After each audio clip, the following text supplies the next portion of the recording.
grief. What a what a chore to get this thing connected this morning. Hope everybody's doing well. Good morning. Good morning. Good morning. A little bit of a delay here between my boxers letting me know they had to go to the bathroom before I started with this, and it's better for me to spend an extra couple minutes with them so that way I can hopefully get through this without them distracting me, taking my attention away from my message this morning. In case you've been wondering where I've been and not been paying attention as to where I've been and what I've done, took a road trip and took two of my sons on the road with me. We have an RV, and 2 weeks ago, thought to myself, looking at price action, I said, I really can't connect with it right now. So to control the impulsiveness that I would have if I were given the opportunity to sit here and try to look at certain things when I knew the probabilities were low. The tendency I have as an obsessively compulsive person, I wrestle with a lot of impulsiveness. And it may sound like I am a saint with patience. I'm not. It takes a great deal of discipline for me to do what you see me do, and to manage my own internal dialogue. It's like arguing with 1,000 different people, and all of them have their own opinion, and they all think they're right.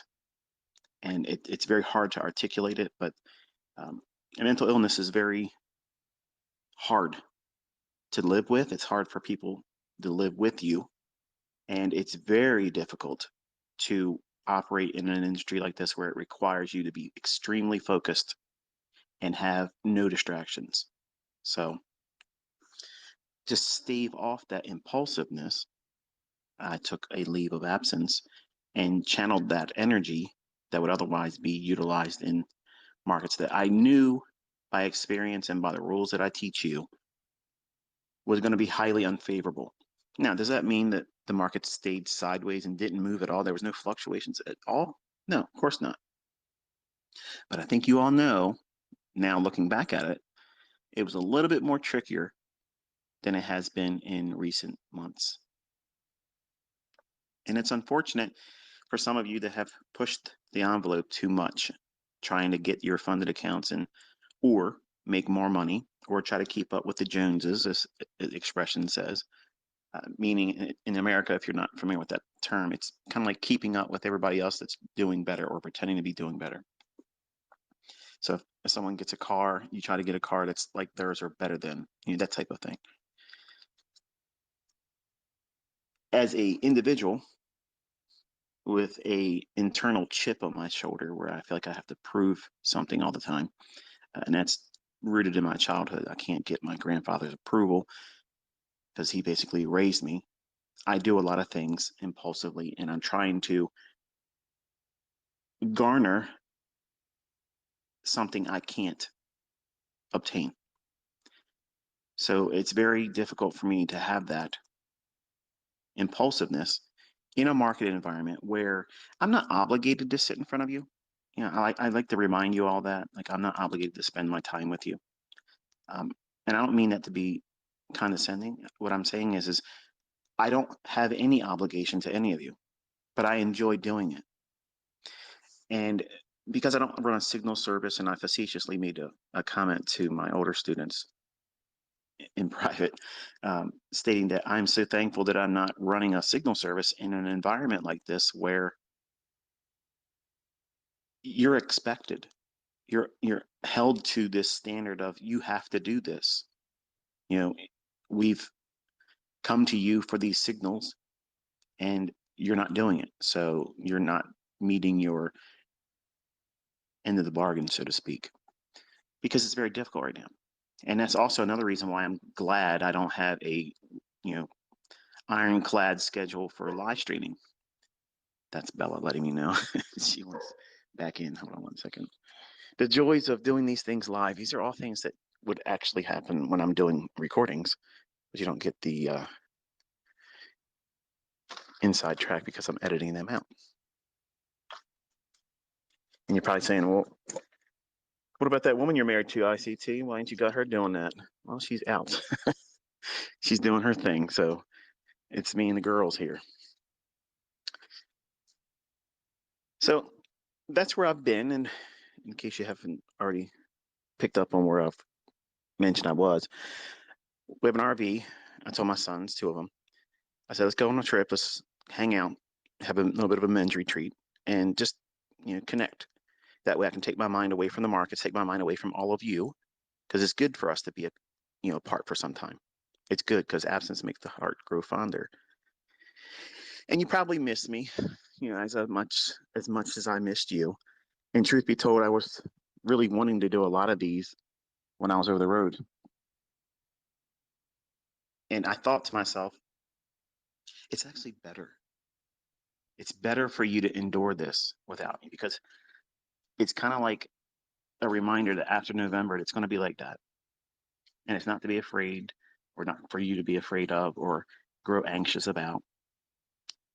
It's something to be excited about because you're going to venture into this all by yourself. And right now, you may not feel like you're equipped for it. It's okay. You will be. But ICT, we've lost a lot of April. It's okay. It's okay. You've learned a valuable lesson because I practiced what I preached. I did exactly what I teach and taught you in these lessons, in those lectures, in those core content lessons that are on my mentorship videos on my YouTube channel. My long-term older students know that these times can be wearing. They can wear you down, grind you down into bits.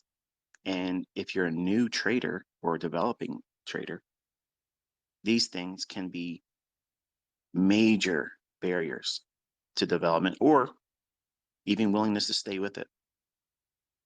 So I allowed for that to happen because I could have very easily been speaking to you through my Bose headset while I was driving, hands-free, completely legal in every state. But I went to South Carolina and I spent a day and a half. And I thought to myself, yeah, let's just go down to Florida. And while I was driving down to Florida, I got to thinking, I'm quite certain that many of you, not all of you, but many of you, were probably thinking to yourself, why does it feel so much harder right now? Like, why does it feel like I can't find a setup that makes sense? Or why is the setups that I'm trying to get into, why are they not performing for me? What's different about this environment? Or what's different about the algorithm? Did it change? Did something happen? Did too many people learn it now? No. There's sometimes the market will go into periods where it just simply has to stay put, has to stay basically sideways. And when it does that, when it's in no immediate hurry to get anywhere, it's just going to grind sideways. Now, it's not going to draw a horizontal line. It's going to move and gyrate a little bit here, a little bit there. You'll see fluctuations during the times of the day that we look for, but they just won't be as clean. They won't be so trustworthy. I think that's the word I'm looking for. Now, there's times where I can see setups in this sloppiness and still ferret out a move here and there. They won't be the 25 handle, 30 handle, 50 handle runs that you've seen me do, and they won't be always a 20 handle run. In fact, recently, even 10 handle runs have been not as frequent. Now, right away, I know some of you that are trading, you'll bring out your report card that you've been doing while I was gone and say, but look at this ICT. You're being too hard on yourself. The model speaks, the algorithm's still working. I did this, I did that. That's fine. That's your trade. That's your setup. I'm speaking to the individuals that didn't do it, that need the encouragement, that this need to be recentered and recalibrated because 1 or 2 days of not being able to find your footing, that's reasonable for a new trader. They think that's something that's within the realm of permissible. But a new trader, a new developing trader, they can't come to terms with the idea that a trading model or an approach to trading or a mindset about price action should not be 2 weeks, if not longer, There should be trades taken.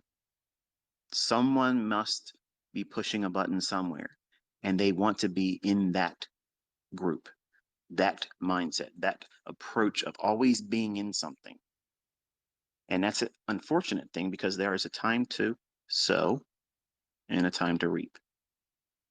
There's going to be times when you get into the marketplace and you may not be able to foresee it. Like I was able to show you after 2 days sitting on Twitter and pointing out points of reference where I thought that were noteworthy 2 weeks ago or so. And right away, I knew that I was out of sync and I wasn't able to connect. And that was number one, I kind of anticipated it because I told everybody we were in a scalper's market anyway. But even if we're in a scalper's market, I'm proficient enough. I can get in there and slice and dice into these small little type price action moves.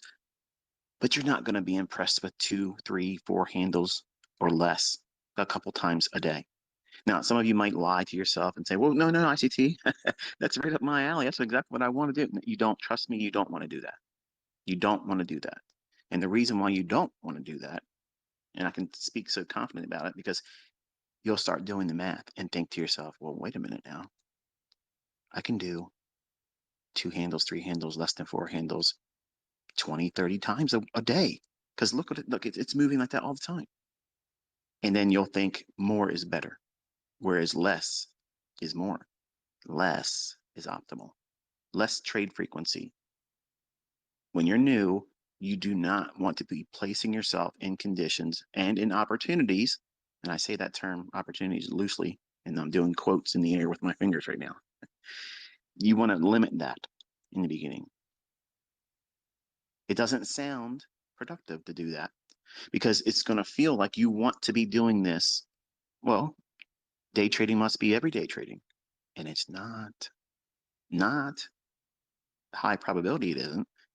Now you can get in there and get lucky and attribute it to as a skillful trader navigating the treacherous waters of these markets. That's fine. Everybody's entitled to their own imagination. But I'm trying to be practical and responsible as an educator to you, the listener, that doesn't know yourself yet. You came into this industry, this venture, listening to me drone on about things that probably should have been said in less words, but the more words, the better, because I'm hammering down these principles. And for the people that are really prepared to want to learn, they're willing to sit through it and listen.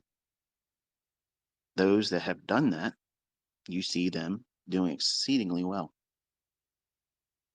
The industries recognize them now. They're making themselves known because of their results. They're not there bragging. But some of you want to be just a fraction of what they're finding in terms of success. Even that fraction requires a great deal of discipline. And you have to know yourself. You have to know where you're likely to do damage to yourself. Where are you going to hurt yourself? In the beginning, everything. Everything has thorns and sharp edges. Every single thing out there is too hot to touch. So you have to wear protection. And the protection that I'm offering you is experience.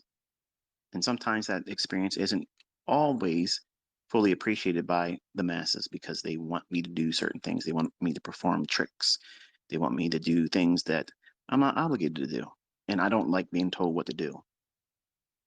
And when I know my personal limitations as a man, as a person that suffers with mental illness, I know where I can get myself into trouble doing things as a 20-year-old trying to prove something. And I had very, very good tools, some that you aren't privy to and won't be privy to, and others I'm teaching you throughout this year. I could still go in there and navigate, but it would be completely diametrically opposed to the model I've introduced. I saw a statement the other day. Um, I said, for you, okay, you wait for the silver bullet. That means you wait for a setup between 10 and 11 Eastern time, New York local time. That doesn't mean I have to. And I did a 20-hour run from Florida in an RV with only 4 stops, and they were just bathroom trips for my dog and gas. And I just want to break this up real quick and throw this in here. We stopped in a gas station in South Carolina on the way back, and it was real close to the North Carolina border. And I have to look at my receipt to see exactly where it was, but I pulled off 95 North, and it was one of those things right out of a movie. Like I pulled in, and there was only 2 gas stations, one across the street from the other, and there was like these low, rundown looking motels or hotels or whatever you want to call it. And it just looked like I was in a really bad area, but I needed gas. So I pulled in, and no sooner than I got there, this car swoops in once I put the gas pump in, started pumping it. I'm doing a walk around in my RV, looking, making sure everything, the tires are good. There's nothing happened, on the trip that far from where I left from Florida. And I'm thinking to myself, this guy's coming here really fast. Sure enough, he pulls up real quick to me, and it looks like 2 meth heads. Okay, I'm not trying to be funny. This is not trying to be, like a comedy bit here. I could smell their body odor with the windows down, and the guy that was in the passenger seat looked like he was dead. And the guy that was driving was toothless. They looked like they haven't been bathed in weeks. The guy says, "Hey, buddy, I saw that your tag says you're from Maryland, and I really need some money for a hotel room. Can you help me out?" Now, I don't carry cash. And I said to him, I said, I'm not sure how I could help you. I said, but I don't have any money if I had cash, obviously I'll give it to you, but I don't have it. And the look in his face was like, what? And he looked over my shoulder and saw the RV. So naturally, you're looking at this $300,000 RV, and I'm telling him I don't have anything to give him. So as I'm looking at him, I see movement out of my right eye in the corner. And this guy's walking up, real suspicious. He got a cell phone to his ear, and he's looking around both directions as he's walking towards where we are. Now, my sons are in the RV. They're not aware of this. Okay, one of them's sleeping, the older one, and the youngest, he's not going to be any help of anything, and he's distracted with his little handheld games. So I'm thinking to myself, I am in a situation here, and usually I have a friend that shoots freedom seeds all over the place, and I don't have that with me here. And I'm looking around, I'm thinking to myself, okay, my pump is in the RV, it's pumping. I don't even have $20, I'm sure, pumped into the RV yet. I'm looking around. This guy's looking for someone else. You just know you are in a situation. The car that drove up to me was the distraction. The guy that was coming to my right, he was on the side of I guess the store part of where the gas station is. I didn't notice him when I pulled in. I wasn't thinking about that. I was just thinking I got to get my RV in here without hitting anybody else's car, move my RV up. I have to take up 2 spots. It's so long, and not hurt anything in the general area. But he came from generally the side of that building. Now, was he around the corner or was he leaning against the wall? I don't know that much. But the point is this, and you're probably saying, what the hell does this have to do with anything? I got to get off my chest because it's been irking me. And to say it in a tweet wouldn't be sufficient enough for me. So it's like an itch I got to scratch. So the guy's saying, look, are you sure you can't do anything for me, man? I see you're from Maryland. And I understand my tag says Maryland, but I've also explained to you, but I'm talking to him without looking at him now. So I'm panning over his roof of his car, and there's a car coming down. There's not a lot of traffic in this area. Me, the RV, is older gentleman in a pickup truck, and what looked like young kids were leaving the gas station in their car. That was it. Just me, this older guy that's 2 rows down. He can't see what's going on. He wouldn't be much help anyway if something broke out. But this car comes cruising down the road, and I see the attention of the gentleman that's coming from the right side. His eyes are fixed on that car. So I know right away they're in connection. He comes flying in, pulls up right behind my RV, and he's looking at me. Doesn't say anything. He's just looking at me. So I have my hand and I put it underneath my hoodie like I have something. And I knock on the RV. I back up against the RV and I knock on it. Like I'm letting the occupants in my RV know that it's time to go. Like it's time to get what you got, bring your heaters, and let's go because we're lighting this area up. Now that's all pantomime. I have nothing on me. I have nothing in my RV because I don't want to get caught in a state where, you know, anything can happen today. And I'm not trying to go answer for something that we're licensed by the Constitution to do anyway, but some states like to believe that we aren't. And if anything of this offends you, if you don't agree with the Second Amendment, then you can unfollow me because I don't care. But the point is this: as soon as I knocked on the RV, the Joker in the car rolled out immediately. The other guy changed directions and walked into the store, and the two guys in the car peeled off. Now, what's the chances? What's the chances of all that happening and they're all not in concert with one another? They're not together. Dude, listen, it's getting wild out there. And if you are looking like you have something to take, if you have money on you or potentially something to steal, I thought to myself as because I stopped the pump there. I had $37. I said, I'm not staying here. I got to get out of this here. I'll go up into North Carolina and pull off into one of the the bigger, well-known trucking stops and where I can be seen by other people. When I got rolling again, I started to think to myself, that could have been bad. Like I could have been held up there. Not that they could have got anything from me. I mean, but what happens if they would have, at gunpoint, told me to give the RV to them, and maybe they didn't let me take my kids out of the RV. That was what was going through my mind, and I was troubled. And like I was really thinking, in another instance, someone else in that same predicament, what would have happened? Like nobody's going to convince me that that wasn't set up. They're waiting for people to come into this gas station. It's low traffic. It's in a seedy area, and it's a getaway right there. They can jump on the exit ramp to 95 South or 95 North and be gone. And when they peeled out, they had no tag. No tag. A gray Saturn that had all kinds of body damage. What would you have done in that situation? I'm thankful that I had the unction to think, well, let me back up to the RV and knock on it. And as soon as I did that, it was just like that was the cue for them. Okay, it's time to go. Like it was all of them at one time did exactly the same thing. Cut, let's go. What happens in ladies? Listen, I understand there's this idea about what gender is and what gender ain't, but imagine it was you.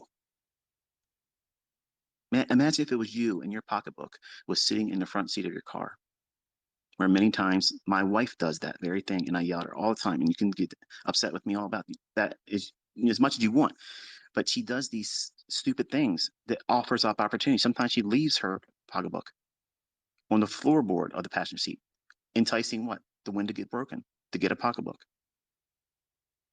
Right now, today, you need to start thinking about those things because now I'm really thinking about how even some of the things that I do open up an opportunity. People are getting desperate, people are getting unhinged, and crime is becoming organized in a way that it's a little unsettling. You see all these people running around going and tearing up places and stealing stuff. Bet you never thought about getting robbed at a gas station, did you? I know I never. It never even crossed my mind. Never one time during the entire trip. I was enjoying everything until that moment. And the rest of the trip, I was like, that's not going to happen.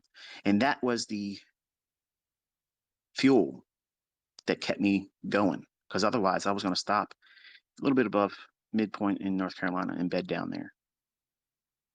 But I couldn't rest. I was thinking to myself how bad that could have turned out. So I just tossed it in there as a public announcement. That's kind of like keep your head on a swivel, look around, be aware. Don't be a zombie staring at your cell phone, walking in public, or open up an opportunity because you know, things could have turned around differently, and I may not have been able to sit with you.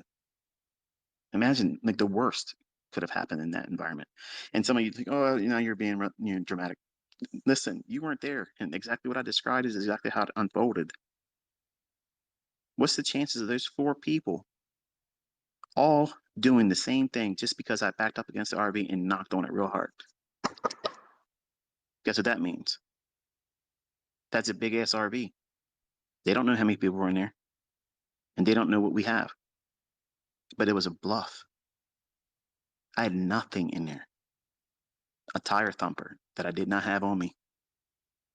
I was in flip flops and literally in the most ill prepared situation ever. But I pantomimed like I had something and they bought it. And I'm thankful. I'm thankful because if anything would have happened, I'm not confident that I could have done very much with four people. Not in not in the position I was in. No. Sorry. I mean, you wouldn't be able to do anything with that situation. One was a lookout, one was a distraction, and they knew that I couldn't move my RV with that car behind me because I literally had to back out, swing around to get myself out of there.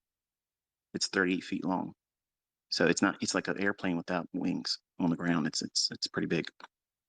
But just be aware. Okay. So I know I probably spent more time on this than you wanted to hear about it, but when you're young, you think you're invincible. Oh, this is something that, women and old people have to worry about.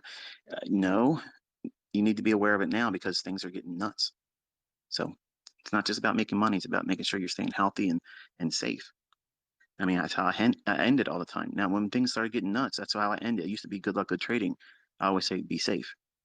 I want you to be safe. Now I know that there's a more impactful message behind it because I could have ended up in a potluck that could have changed everything and over something stupid. I picked the wrong place to get gas at. But anyway, the topic of this one here, with that long monologue out of the way, if you stayed through it, congratulations, you did well. But the title is Equity Concerns When Your Heavens Are Like Brass. What does that even mean? Well, there's a passage in Deuteronomy, and no, I'm not going to be preaching to you today, in case you're wondering, atheists. The passage is about how through either disobedience or not, you know, adhering to the instructions or living a life that is unpleasing, when you ask for help and you send a prayer, it doesn't feel like it's getting answered.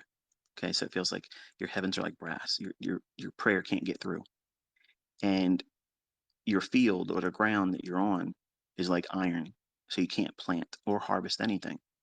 So you're stuck. You're stuck right there when it feels like you can't do anything. You don't know what to do. And as a trader, what are we doing? We're trying to increase that equity curve, trying to prevent it from declining. And for new students, trying to never have a losing trade. And that's never going to happen. You're going to have a losing trade. The harder you work towards not getting a losing trade, the easier you're going to find one. Think about that because that's the truth.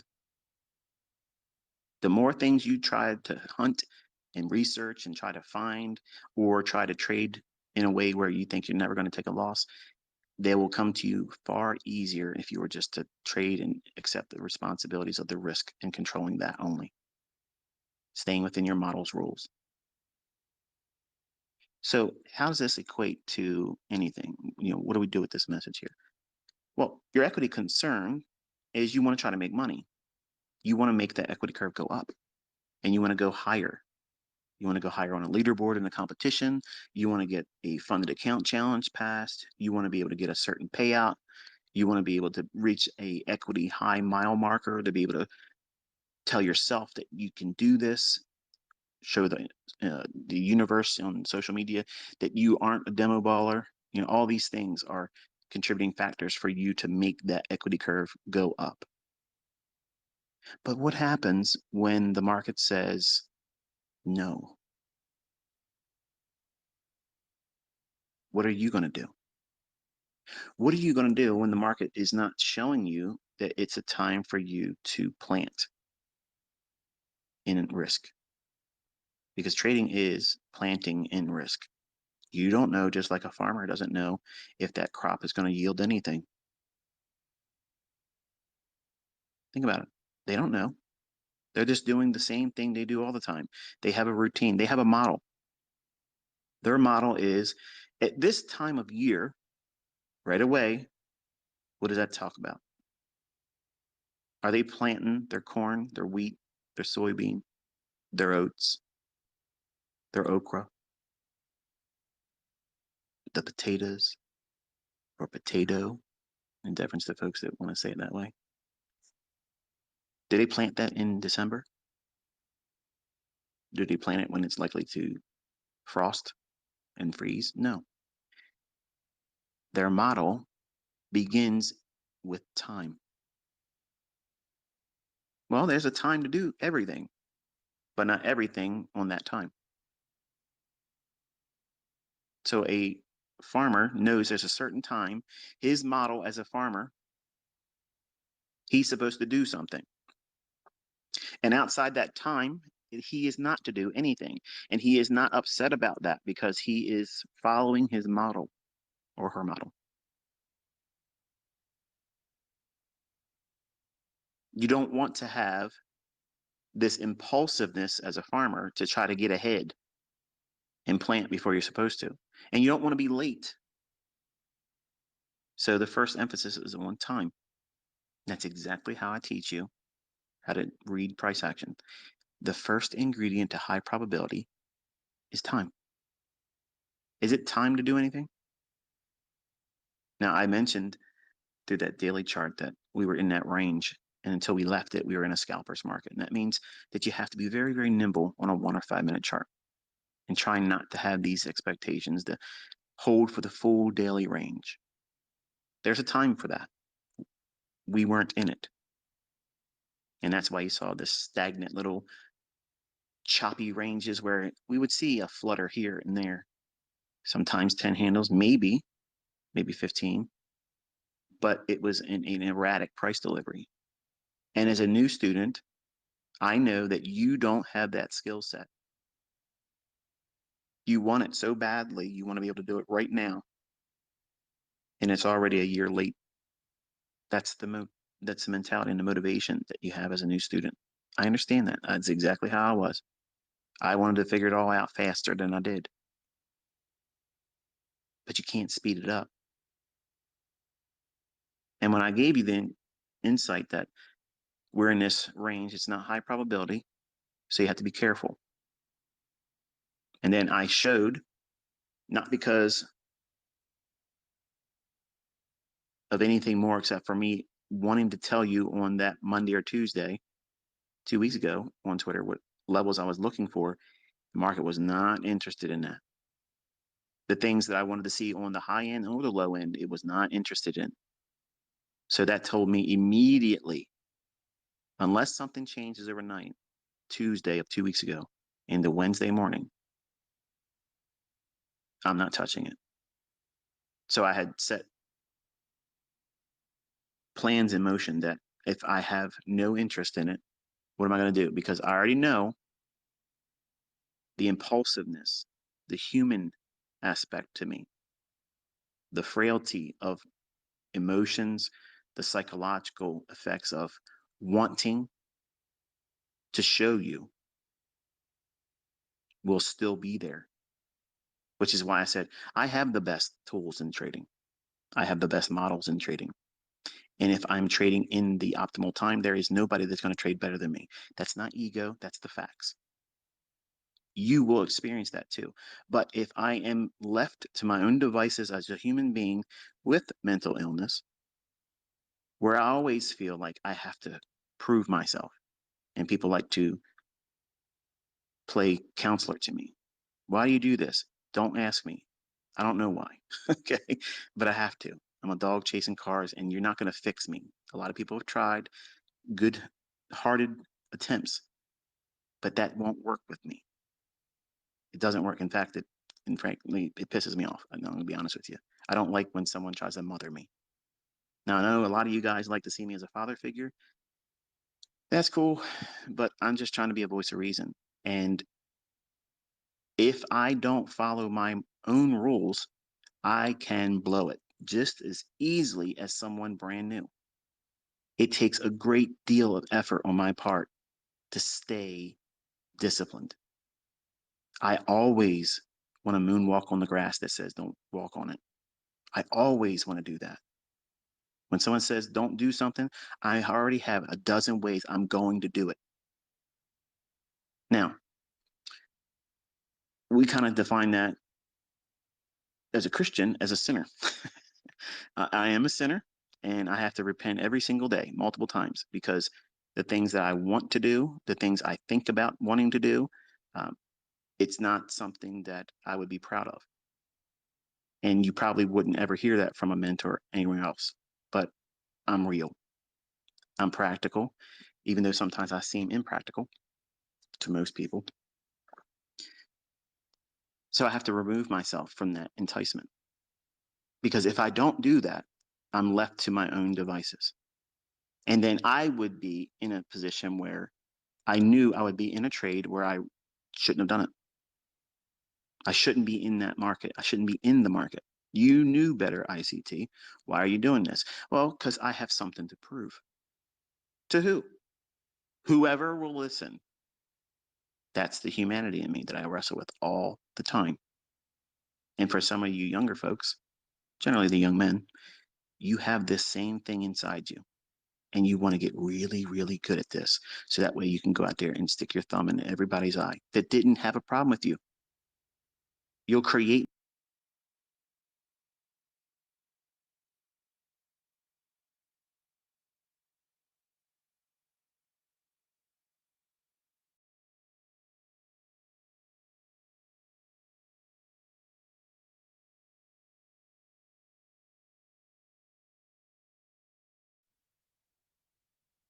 because you feel like you have to do it. It's something inside of you that you can't cope with. And your coping mechanism is you want to do that because then you'll feel like, you know, a gladiator. That's not why I do what I do. I do it because I want to hear my grandfather tell me, you done well. I'm proud of you. And there's a lot of things I've done over the years as an educator and a teacher that I'm not proud of. And I know that if he was able to see me and had seen what I've done or said some of the things I've said through ego, he would tell me that wasn't something that I would be proud of or he would be proud of, which would scar me. But left to my own devices over the last 2 weeks, I would have easily had an extremely low strike rate. And I talked to Tom Hugard in private here and there, and I told him, I said, I would have had about 12% strike rate.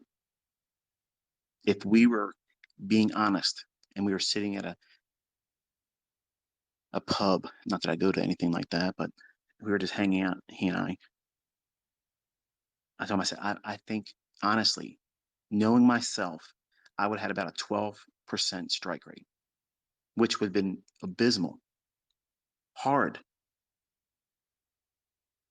But me, knowing my tendencies, knowing how I'm going to interpret the climate, the environment, the ideas that I know are going to jump up in my head and say, okay, here's where you want to shine, ICT. This is where you want to go out there and show everybody else that they can't get on your level.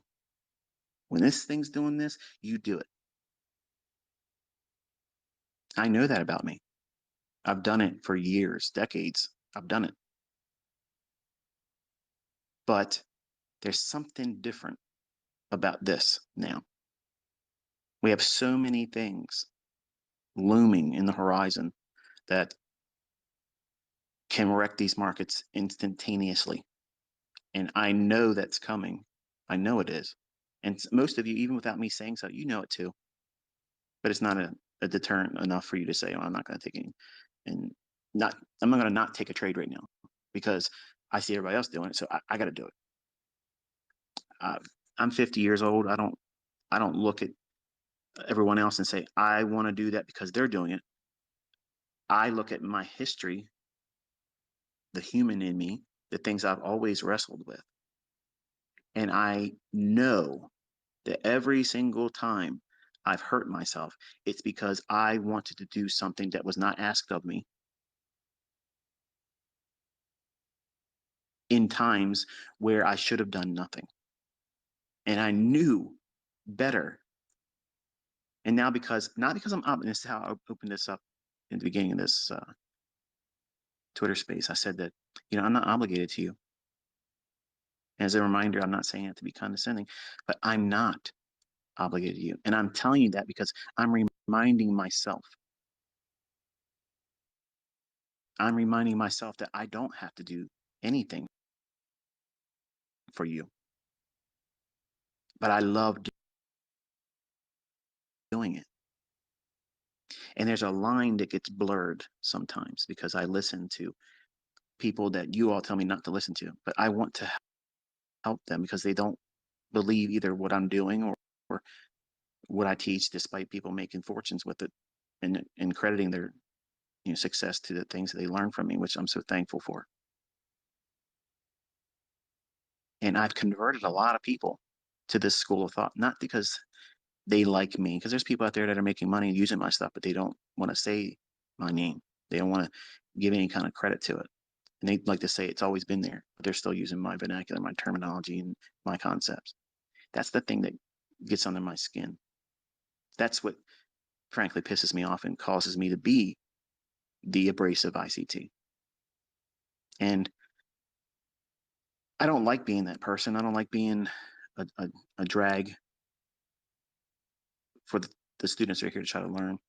But I'm sharing this because I want you to know that you're going to go through this. Not me, ICT. I'm not like you. I don't have to listen. Start making money. Start making money and start noticing people out there doing things that are nonsensical, like things that make no sense at all. And they're in there saying that they're this and they're that. They can do this and they can do that. When you know better and you're quietly doing it on your own and you're doing things that they would never believe, then you'll think differently. But what happens when you get in a condition where maybe you didn't foresee the difficulty in the price and now you're in it and you just know that that that trade that you're in, it just simply will not move, but it hasn't gone to your stop loss, but it won't move. It's giving you every indication it's not going to go for you, not in the manner that you want in terms of profits. It's probably going to go for your stop, but what do you do in that situation? Well, I can tell you as a young man, I was many times praying, God, please let this trade not stop me. Please let this trade go to my profit. And I promise I will stop trading this day. But I wasn't saying about overnight trading Globex. I didn't say anything about that. So technically, I was what? Being honest to some degree, but as soon as we cross midnight, I'm going to go right back at it again if he gets me out of it. And many times that prayer went unanswered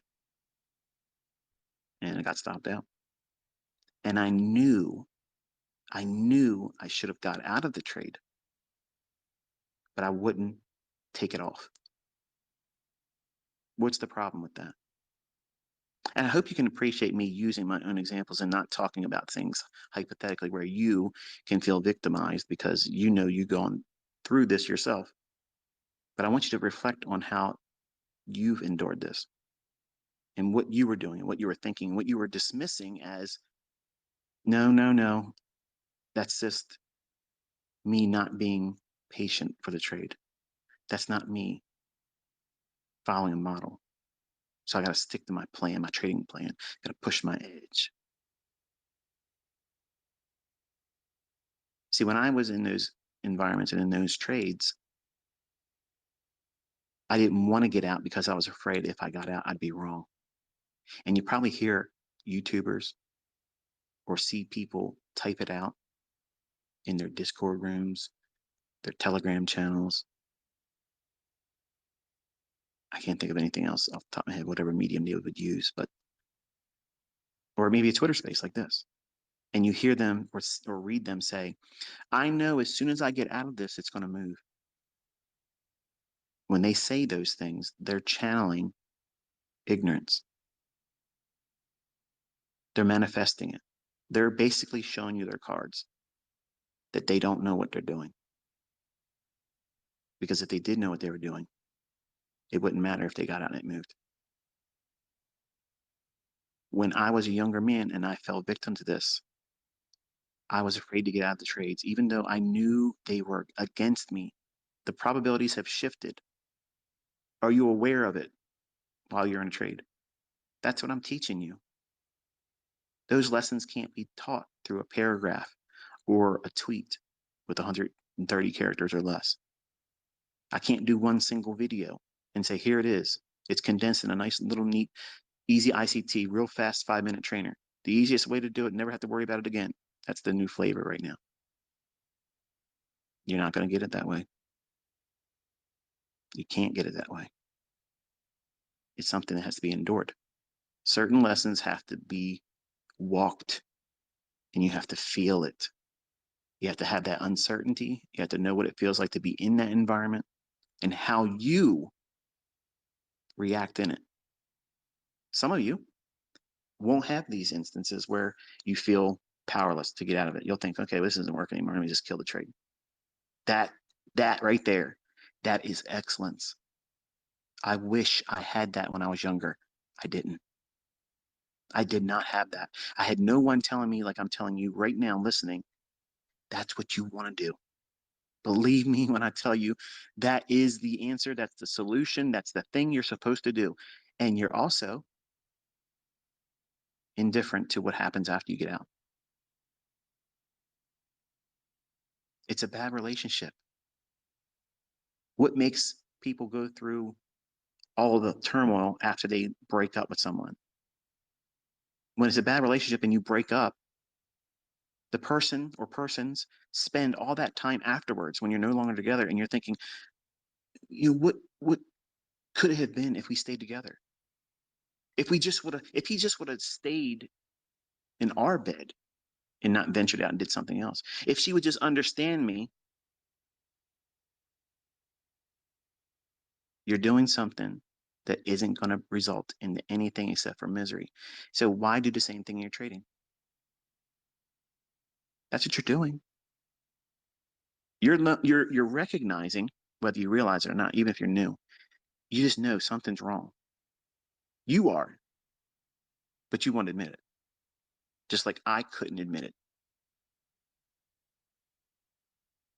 My grandfather recently passed away at the time when I started. So I get all of this pressure placed on me as a young man, lost my father figure, lost my first wife, and I had something to prove. So I had all the most amazing disadvantages going into this. Plus, I hated where I was in life.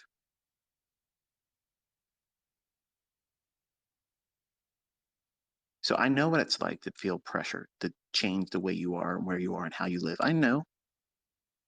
I know what it's like to grow up and not have that family element supporting you. I know. I know. Even being successful like I am now. For decades, my mother didn't care. At some point, it doesn't matter. I don't worry about my mom. I don't worry about my father who's in prison I'll never be able to spend time with. They weren't supposed to have children. I wasn't supposed to be here. I was supposed to be aborted. But because a threat by my biological father, my mother gave birth to me and never raised me. You can have all of your disadvantages, all the excuses of why you think you won't be able to do this, and it's all a lie. That's something for you to reach for because you don't follow the rules. Because when I don't follow the rules, I fail. I can fail just like the newest person that starts in this. If I don't submit myself to the rules and engage when I'm supposed to engage and not engage when I'm not supposed to engage, because I know me. This is why you cannot learn this in a workshop over a week. You can't learn this in a month. You can't learn it in 120 days. You can't learn it in 6 months. You can't learn it in 1 year. But at 1 year, you get a good foundation. And that's when the real learning starts. And I have never, one time, sugarcoated that. And so many people out there are trying to take what I've taught and still actively teaching. And you're trying to condense it down to something to market it to people for the real fast approach. And I swear to God Almighty, if there was an easier, faster way, I would do it. It would come right out of my lips and it would be done. I wasted time in the beginning doing that. Just like those environments where if you get in a market environment where it's not conducive for a low resistance liquidity run, where it just runs real easy, like a hot knife through butter, just slices right through it, no problem at all, going right to where you knew it was going to go and doing it faster than you were hoping it would do it. That's what I'm teaching you to look for. But they're not every day like that. Those exist sporadically in the right times, in the right settings. And because of all the uncertainty that we're seeing in the world right now, believe me, folks, we are witnessing the largest upheaval in the financial markets and financial systems, plural, globally. There's never been what we're about to endure. So you have to be careful. And I'm trying to be much more careful because of that.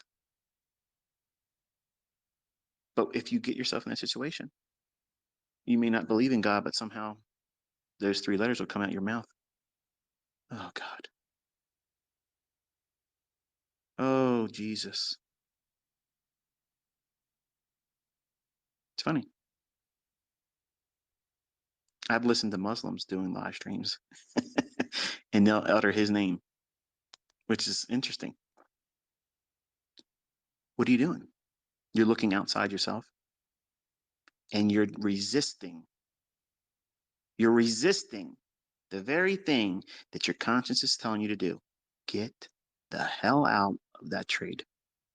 You know what's coming: regret, loss, pain. But you want to arm wrestle it. You don't want to seem weak.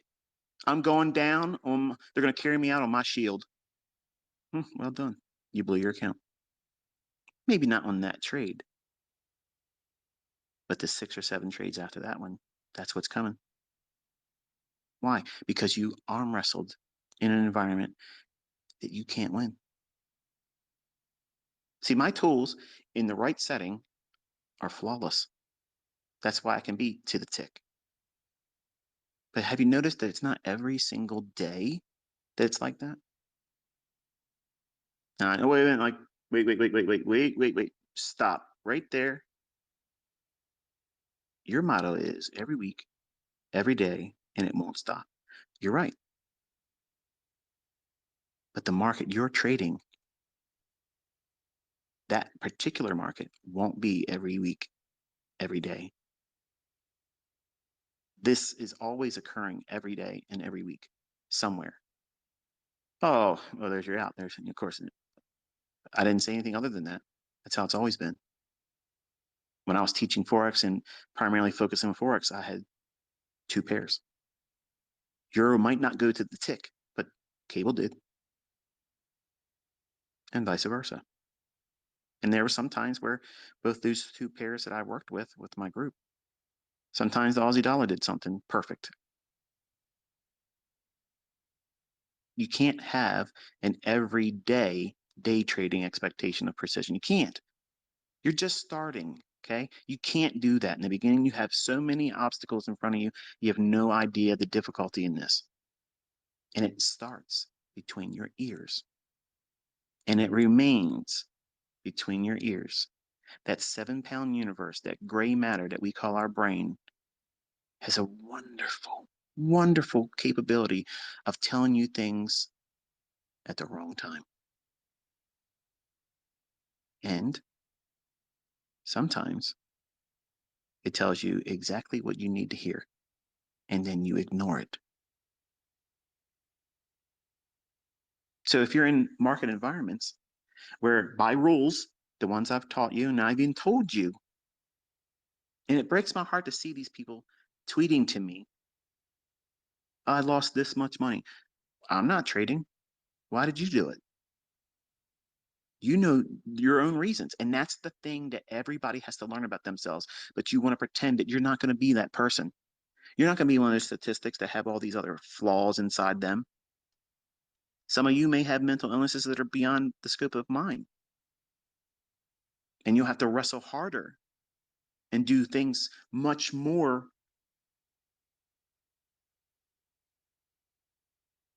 Well,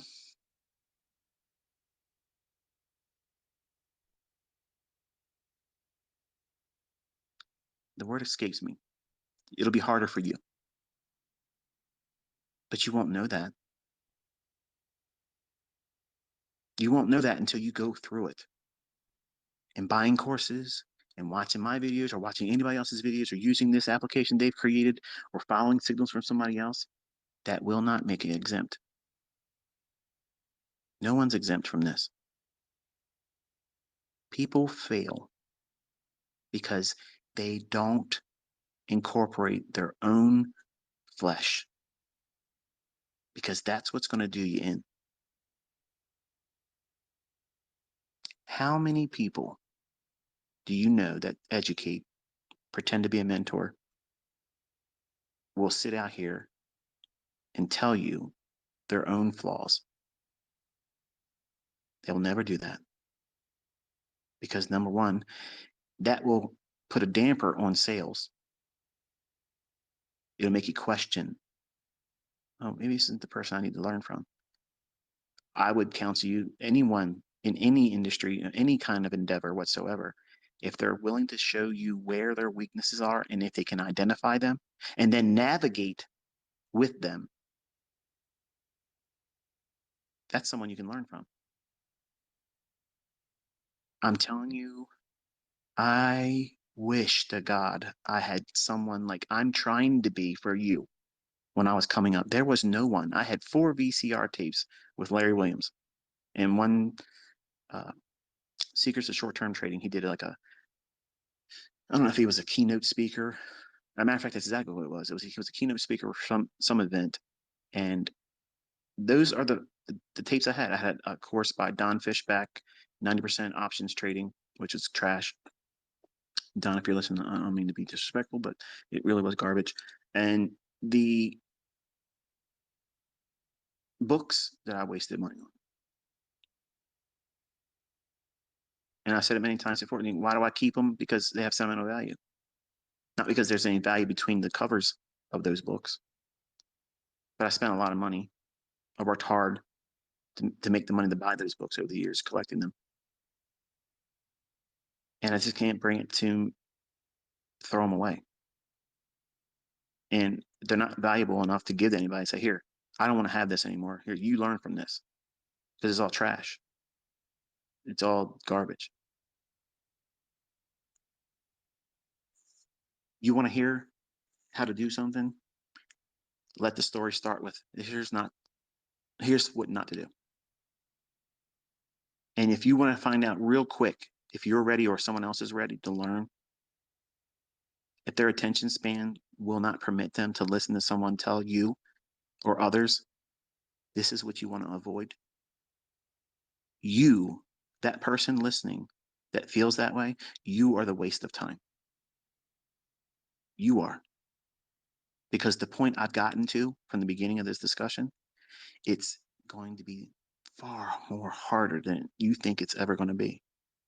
And I've told everyone that's ever listened to me in the last 3 years, this is extremely hard. 30 years I've been doing this. These candlesticks are not new to me. But the way the markets are behaving is. And anybody that's been trading for a longer period than 2 years, 3 years, some of you just now started. You have no idea what you're walking into and how much harder it is. Anyone that has been trading for a long period of time, and I'm saying 5 years or more, I think that's a fair amount of time. You're not new. And you have seen market environments that are not like this. You know what I'm talking about. You know exactly what I'm referring to. And it's not some kind of cryptic message. This market is behaving differently. It is going to be hard for you to learn in this environment, but learning in this environment will make you so much better. So much better than it was for me. And we had, well, by definition, in terms of what we've seen in recent years in terms of volatility, it was like a snail's crawl. Where if you got three handles on the day, you did well. That was a good move in the morning. Three handles. Three handles. People's stop losses are bigger than that now. But that's the way it was back then. But the volatility we have today needs to be respected because it can do wild stuff in a short span of time.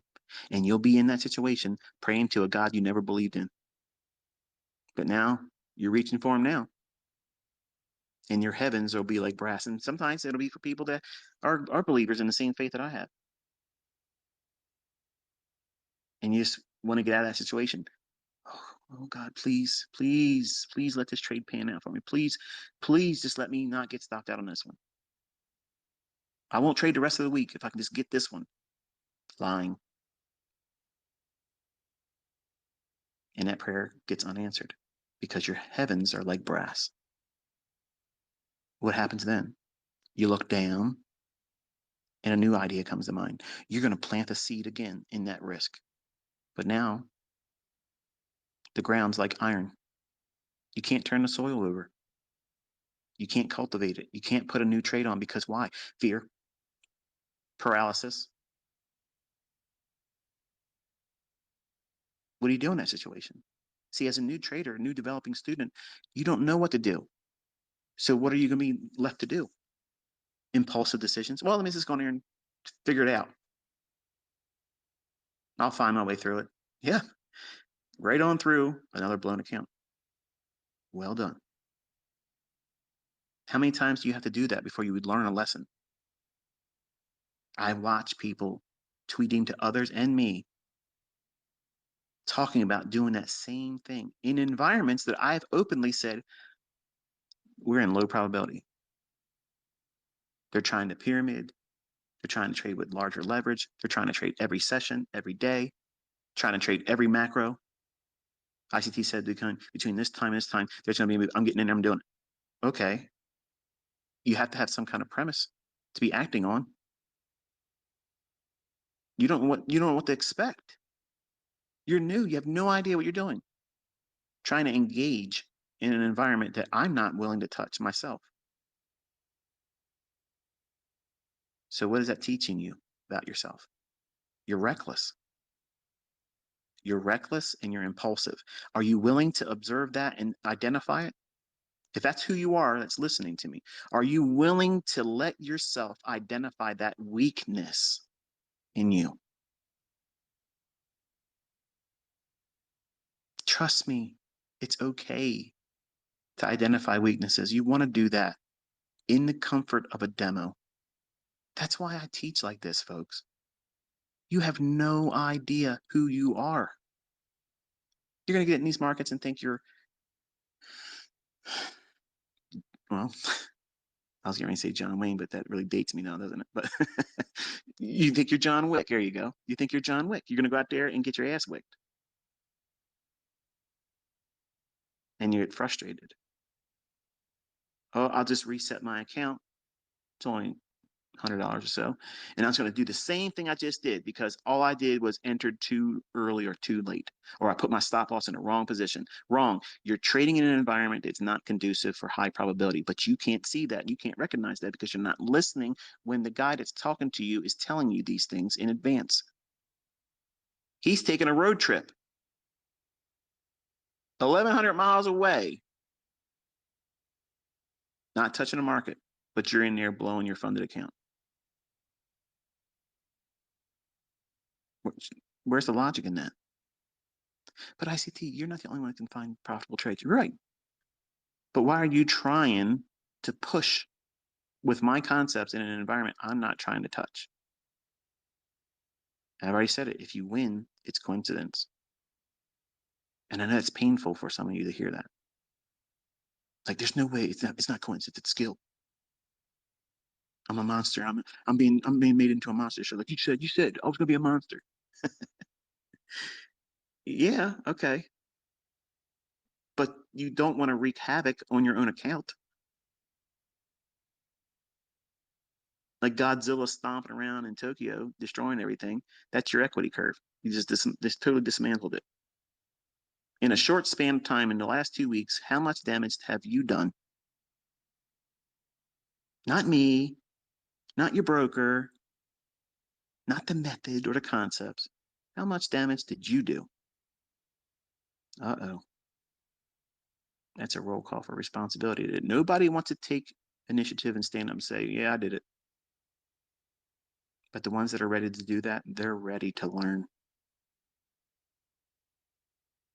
I ignored it too. I tried to find some kind of external reasons why I was failing as a young man. And I promise you, knowing what I know now, looking back, it was always me.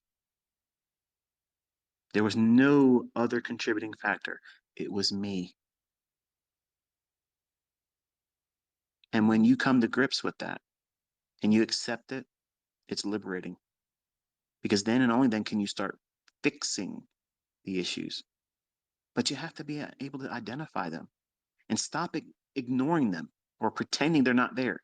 That's the reason why you're not finding success. You're arm wrestling things that need to be dealt with in you, the person. Every single one of my failed students are failures because they themselves won't listen. Because if what I teach is flawed logic, it wouldn't be the fastest thing spreading all over the industry in terms of trading. People would not be passing all these funded accounts, getting on leaderboards, taking wild withdrawals from their efforts doing it. They would all be failing, wouldn't they? What are they doing differently? They're taking it serious. They're treating it like a business. They're not in there gambling. They're not in there thinking, well, all I got to do is reset the account. All I got to do is pay the $100 reset. If I get an affiliate program, I can do it and I don't have to pay for the resets. Think, where are you in all of that? You have to find yourself, and I can't do it for you. No mentor can, no teacher can do that. You have to allow yourself the time to find out who you are, how you're going to derail yourself. And you will. And you'll know right when it's about to happen. And that's why you're supposed to journal. And for the folks that don't want to journal, oh, I ain't got time for journaling, man. I got money to make, man. I got time to be journaling. I ain't writing books. I guarantee you these people don't make money, not consistently. I promise you they don't make money. Every high tech position in the world, all of them keep data on their performance, KPIs, every industry, Every food producer, every commodity manufacturer, producer, any kind of company, they all have performance stats. That means they're doing what? They're journaling. Now, for the folks that don't want to journal in their trades and their development, doesn't that make you feel stupid? Like you're going to walk through this, no real effort is just going to fall in your lap. It's going to be easy. Why do that? I ain't got to spend time writing in journals. I can't make money on those old moves anyway. Why would I even want to do that? You're going to continuously work the rest of your life. And you're going to be even more miserable because you won't find success in this. And you won't be successful in your job. And you'll be miserable. The rest of your life, you've been relegated to the shared desk with Carl. Imagine that. The last thing you see before retirement is him smiling, saying, I told you, you'd never get out of here.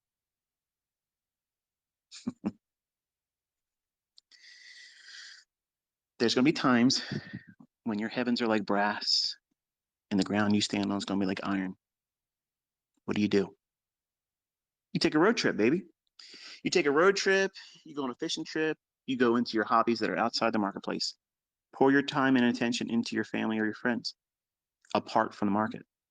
It's good. It's good to do it.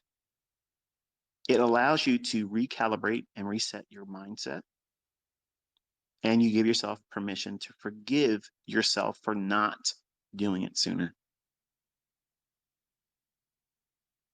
I'm not obligated to do any of this for you, just like you're not obligated to trade every day. Have you ever given yourself permission? Because I'm giving it to you right now. You have my permission as your mentor to not trade every day. In fact, that should be a goal for you. When you make money and you're new, stop. Let the week close in profit. That's a skill set. It's teaching patience. It's teaching enough to be content with enough. But ICT, it was only $1,100. I could have made, right, but did you make $1,100 at your job after taxes? No. So why are you going to risk it? You're not skilled yet. You're finding yourself. You have to continuously instill this cheerleading mindset as you're growing up in who you are eventually going to be as a trader. You have to cheerlead yourself. You have to do that through journaling. Spend time looking at when you got it right. You're going to need those times. You're going to doubt yourself. You're going to doubt your future performance. If you try to trade every single day and you start going in the drawdown, here's another permission. You don't have to fix your drawdown right now. What? Yeah, you don't have to.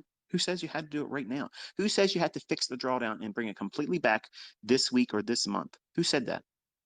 You did.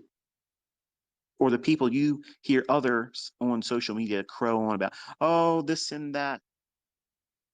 Who's running your business? Them or you? Think. Because if you're letting other people on social media impact your decisions about when and how you're going to trade, you're not running your business.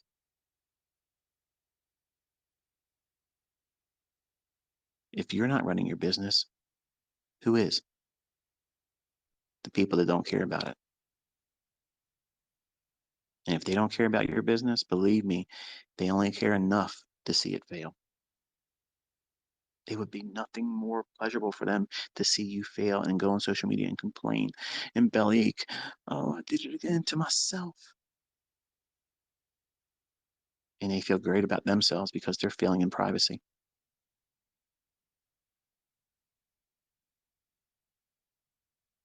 So when your heavens are like brass and you can't find your way out of a position you're in terms of profit, close the trade. As soon as you recognize that you feel like you got to pray for the outcome of that trade to be different than what you think is already going to happen, because you know you're looking at the charts, you see it. Something in the underpinnings of the marketplace have shifted. You recognized it, and now your conscience is telling you it's time to hit the exit ramp. Just don't take the exit in South Carolina like I did. You have to stop, remove yourself from the risk, and walk away from it. And it doesn't mean immediately look for another pair or another market to trade and try to plant yourself in risk again, because the ground you're standing on is now iron. You can't turn the soil over and place good money in terms of seed for risk and expect to get the results that you didn't make up in the first trade. Why? Why not do that? Because your mindset is now distorted, because you feel performance anxiety. You put on a trade, it didn't work for you. So now, as a young man, especially, I noticed the ladies that are students of mine, they generally don't have this characteristic in them. Like they're willing to accept they're wrong. They don't like when they lose money. That's the thing they don't like. Where men, they don't like losing, but they don't mind taking on big losses. They don't like the aspect of it being wrong. So there's us, we may be arguing semantics, and I guess some of you could, you know, present that as an argument, but I don't see it that way. I see it as the men, they have this, they want to be, they want to be right. Women's not so much. They don't care about being right. They don't want to lose money. Where men, they don't care about losing money. They could lose money as long as they end the day being right. They can go down in severe drawdown and come back. Yeah, look what I was able to do. I was down 38% in the intraday, took 16 trades, but the last two, I got it all back, baby. Woo woo, holla. And the ladies in my fold do not ever want to go through major drawdown like that, and they don't care if they're wrong. So, where are you in that spectrum? Where are you in that mindset? Some of you don't know. You haven't been doing it long enough. And that's why it takes a lot longer to learn this than everybody else promotes it to be. You can be so successful, live the life of your dreams. It's Lambo lifestyle. But none of them are telling you the adversities that you're going to go through. They're not going to tell you how to deal with it, what's permissible, what's realistic. 5 handles, not 200 to 1 or multiple setups. Everything I teach you is meant to meet the practical expectations of meeting ends, meeting one bill a month. Whatever the lowest bill is, that's what you aim for first. But something happens. Something happens in your mind when you first start dealing with these charts and you're demoing, or you're rushing through that part by never doing the demoing, which is to teach you. You. You're learning who you are in the demo. That's why I can't stand these neophytes out there pretend to be mentors telling people you can't learn how to trade with a demo. You got to put some money, you got to put some skin in the race. Um, okay, I've done that and it fails miserably. And it gives you all of these anxiety inducing things that you would never have had if you wouldn't have did that. I didn't know the mistakes I had in me and the capability of me screwing it up because I never risked real money before as a younger man. I jumped in way sooner than I should have. I literally did like 2, 3 weeks of just back testing paper trades. That's it. And I did one walk forward, I think a week or maybe a week and a half at most, not even 2 weeks. And I convinced myself I was ready to put money into a live account. $2,600 on a Nations Bank, which doesn't exist anymore, Nations Bank credit card. Now tell me the sense in that. Zero. And it's no surprise. My first trade was impulsively in a market that I was never really interested in, orange juice. It's too thin. It wasn't even seasonally, looking back at seasonally, it was not even in a position where it to do anything. And I traded in a vehicle I had no experience in, options. But I had to do it. I got the account open. It's been 2 days. I better take a trade. And overnight, 50% of the account gone. Not the account, but the options premium. I paid $1,500 for orange juice option, which is extremely expensive. So I bought an overvalued option. I didn't know it. And overnight, lost $750 of that option premium. And then closed the account that day.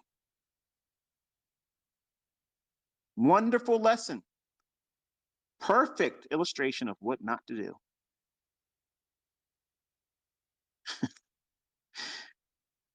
I wish we had demos back then. We had to do everything on paper, write it down in a notebook. That's how we did it. Make our own charts. We had to draw the high, the low, the open, the close tick on every single chart. If we traded it or monitored it, that's how we did it. You have no idea the advantages that you have today, but you won't use them. You're trying to rush through still. Don't learn how to trade with a demo account. Learn the broker with the demo and then go in with real money, even if it's a little bit of money. That's someone that is absolutely not making money consistently and they don't know how to trade, and you should not be listening to them. And I don't care who they are, how many people follow them, and how much they're liked right now. I don't care. And you can hate me. I don't care. That's real. Because that's someone that doesn't even know what they're talking about. You have so many things going on in your mind that you're going to bring to this that are going to derail you. And you have to know what they are. And you cannot discover that without pain and loss or building in fear, anxiety inducing concerns for your equity with live money. You do that, you're going to be scared money. In the beginning, my second account that I opened up, I was terrified. Yeah. I worked 2 jobs, pizza delivery, everything I could. Picked up cans, turned them in and redeemed them for money. I did all that stuff, folks. I did all of that. Walked down streets, picking up soda cans, beer cans, all that stuff. I did that just to get whatever I could scraped up. So don't talk to me about you don't know what it's like, ICT. You don't know what it's like. You don't know what I did. You don't know what I went through. But that second account, I was terrified. Terrified. I was afraid of every possible entry. And you're wondering, why the hell does ICT have all these concepts? Because I had to cope with it. I wanted to have an arsenal. My weakness was fear of knowing when to get in. Bro, let me tell you something. I got 81 ways to get into a trade.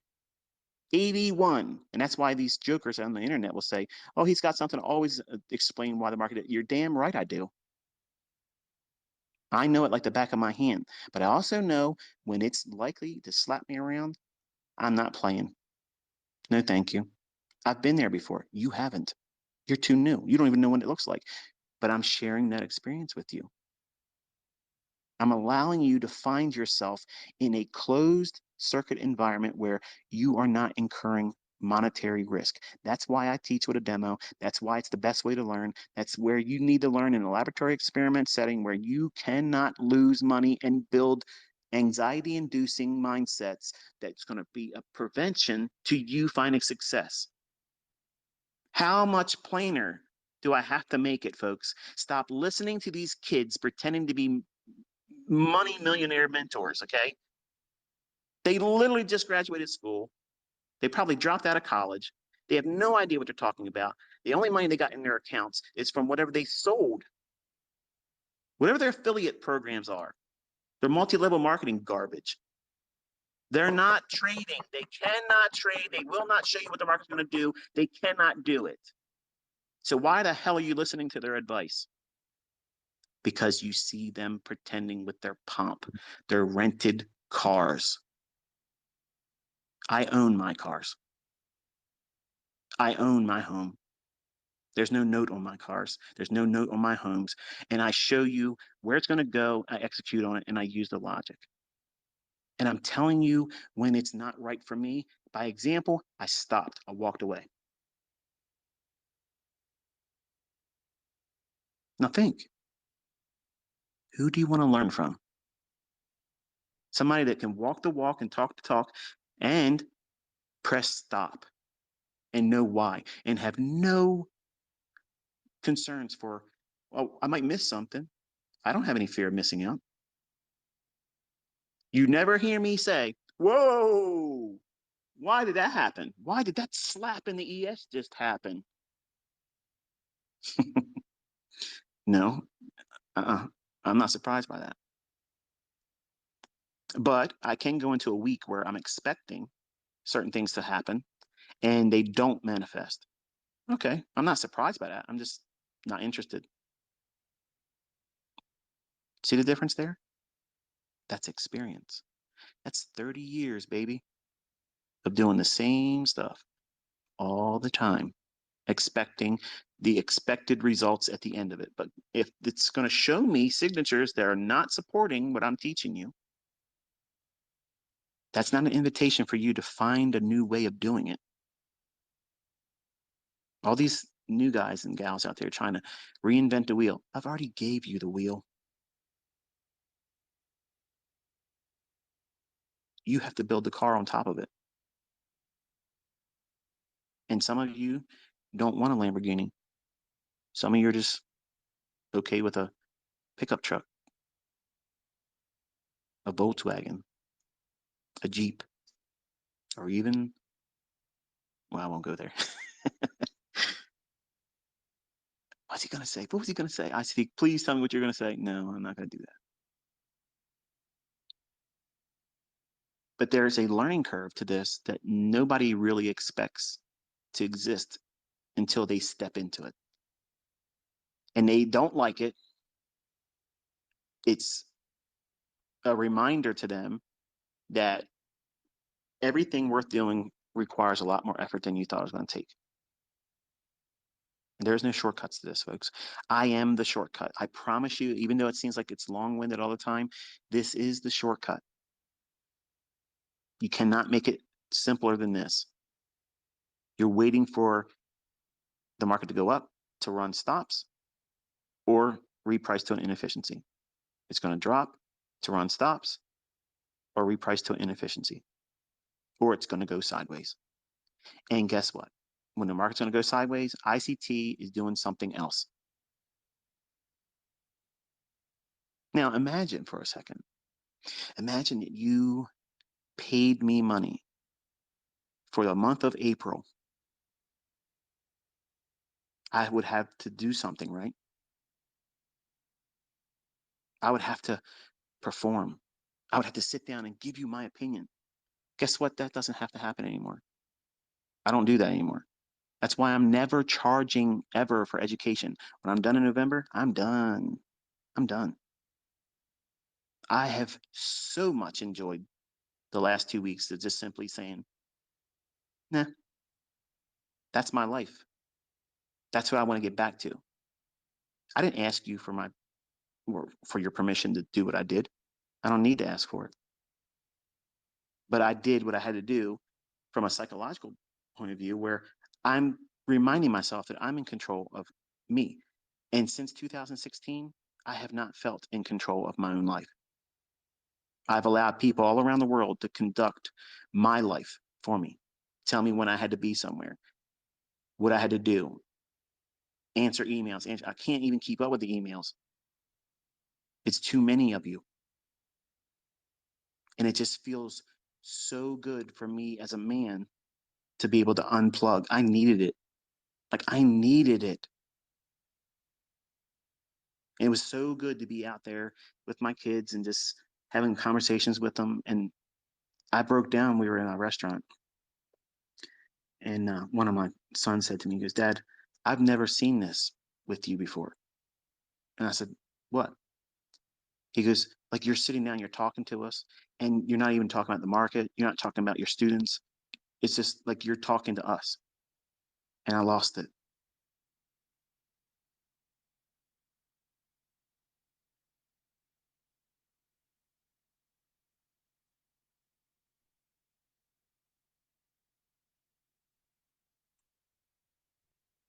So as much as I love doing this with you all, I love doing that with them more. And I'd be honest in by saying that I sometimes feel guilty about that,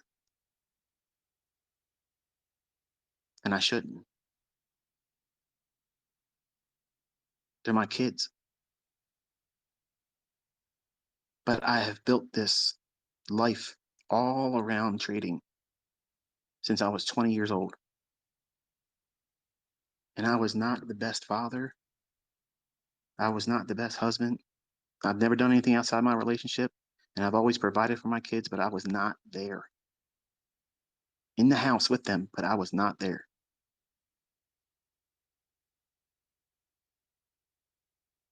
So it's not always about money that you need to learn lessons about because you can be wildly successful, be a pillar in the community of the industry that you're in, and be an utter failure as a father, a husband, a wife, and no amount of money. None of that can wipe it away.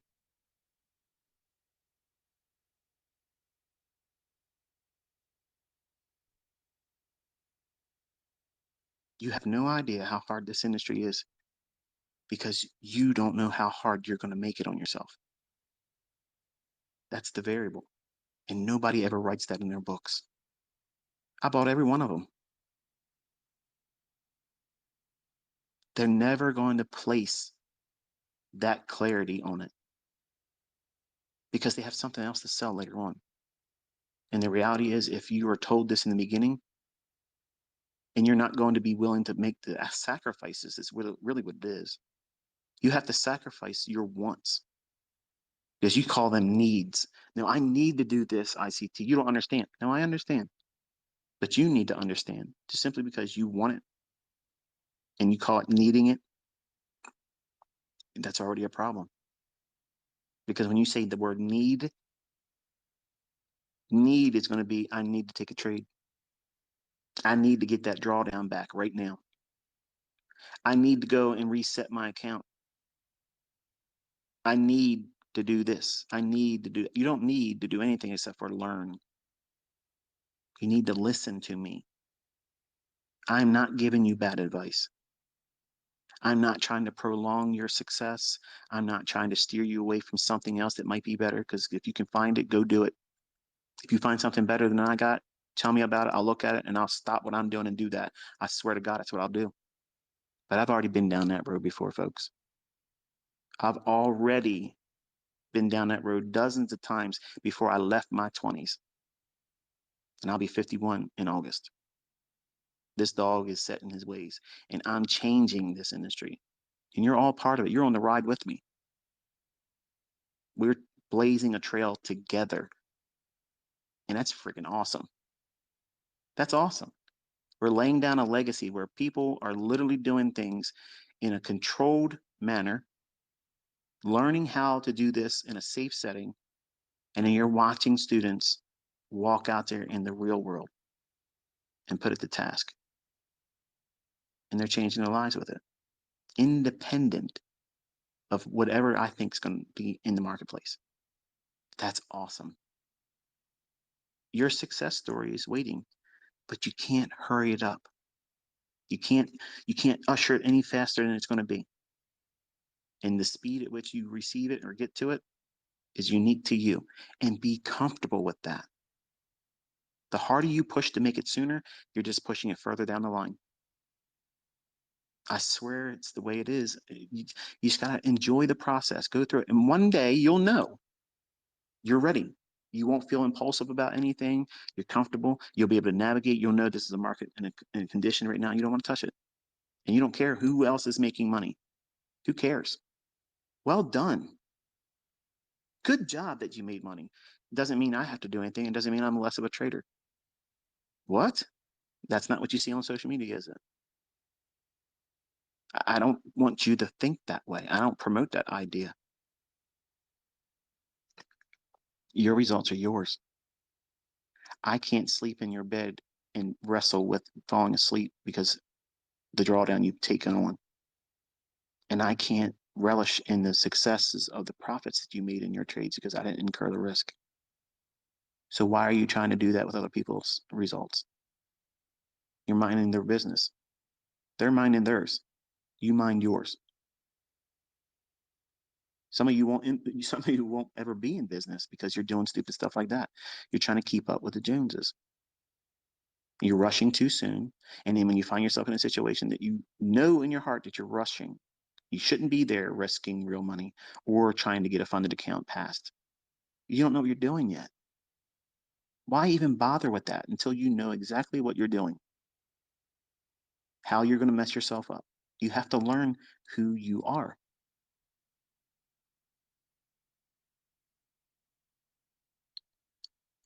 The last time we talked, I was in Florida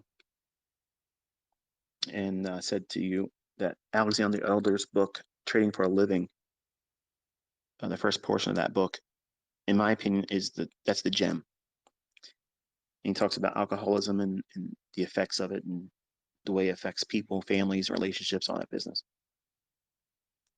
I've never been drunk in my life, but I've watched everybody in my family be under the influence of either drugs or alcohol. And you'd be surprised to see how some of them were totally different people when they were drunk. Absolutely, like you would never recognize that's the same person. Totally nasty drunks, but crazy violent drunk. And they would say, "Oh, it's the whiskey talking." No, that's not. That's not whiskey talking. Whiskey just numbed them enough to let them have no inhibitions. Without inhibitions, the real person manifests themselves. And that's what happens when you get with trading with live money. You're drunk. You're driving drunk right now with a live account with no experience. You're under the influence of what? Trying to make money. And nobody's there that can take the keys from you. So you have to know these things before you do it. Because you don't want to find out that you are a nasty, violent drunk that crashes when you get with live money. That's why you have to do this in demo. You're going to find your character flaws that causes those same individuals to go to alcohol to self-medicate. They know what's going on, but they won't share it with anybody to help get themselves through it. Failed relationship, midlife crisis, anxiety, generalized anxiety, I'm sure is a major contributing factor. But all those things and other things that the list is too long. You've been hurt, you've been scarred, a bad relationship, you broke up, you're lonely, whatever that is, leads them to alcohol or substance abuse. And trading is in that too. It is the same thing, folks. It's the same thing. I have never been drunk with alcohol. Now, I guess you can say I've been, I guess, high from CBD oil. It had THC in it, and I needed it for my back. It was very much appreciated. I haven't done it in 2 years or more now. But I can tell you this, if I have another episode where I was going through it like I did then, I would gladly do it. And I was opposed to anything marijuana. I don't smoke it. I've never smoked it. I've never smoked anything like that. But I am not against it. I don't think you should be trading under the influence of it because I was really relaxed.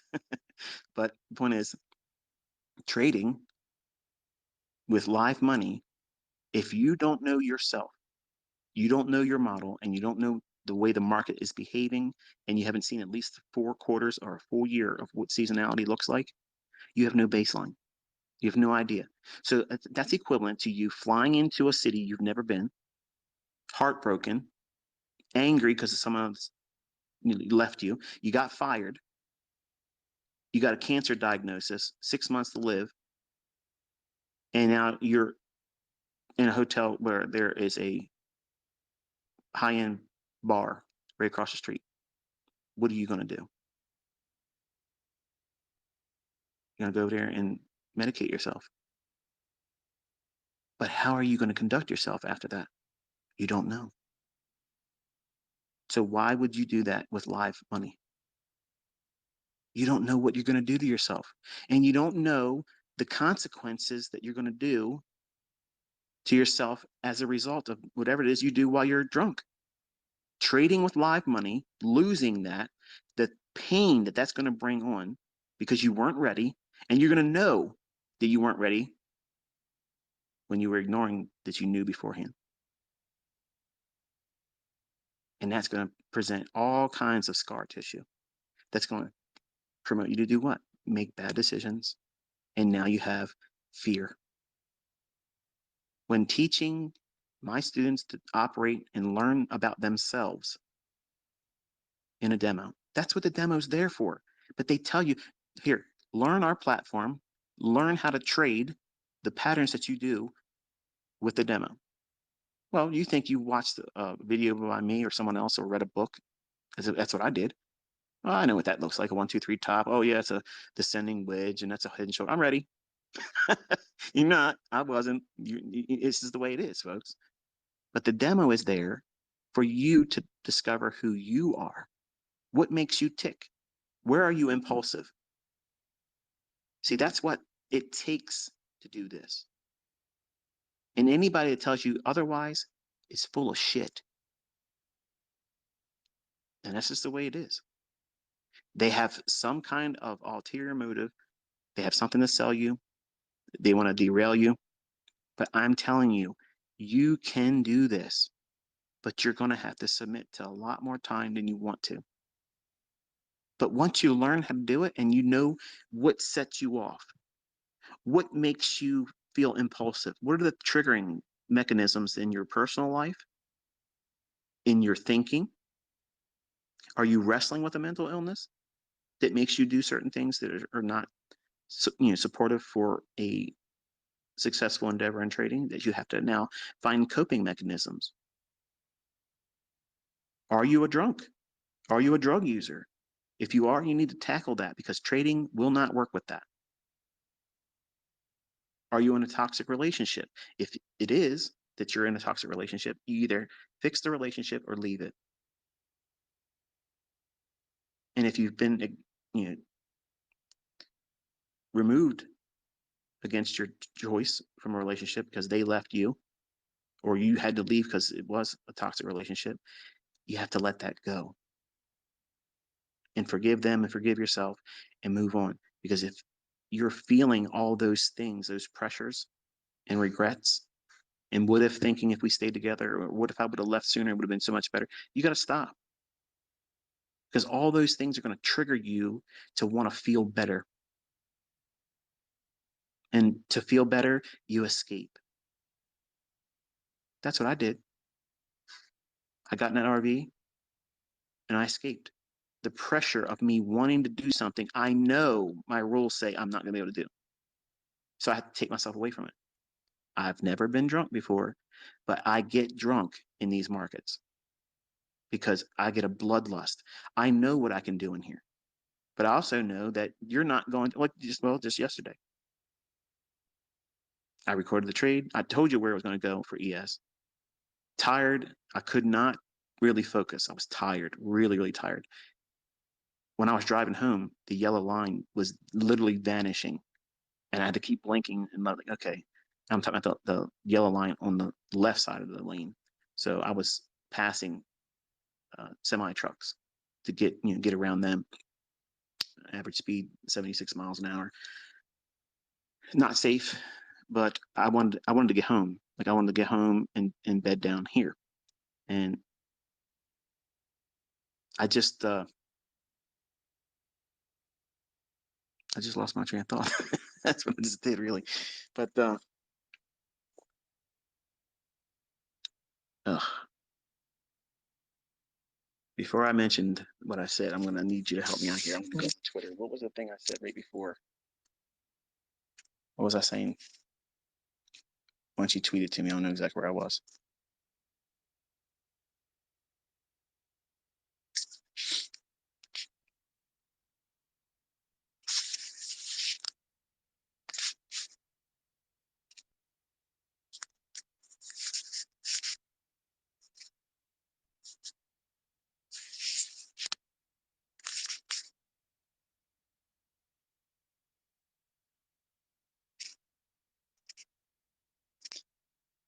Folks are leaving me out here hanging.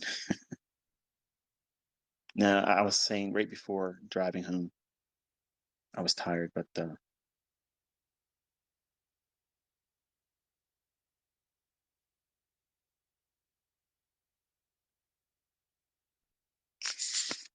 yeah, I know that the trade that I did yesterday, that's what it was. Nobody really mentioned it here, but I just remember what I was talking about.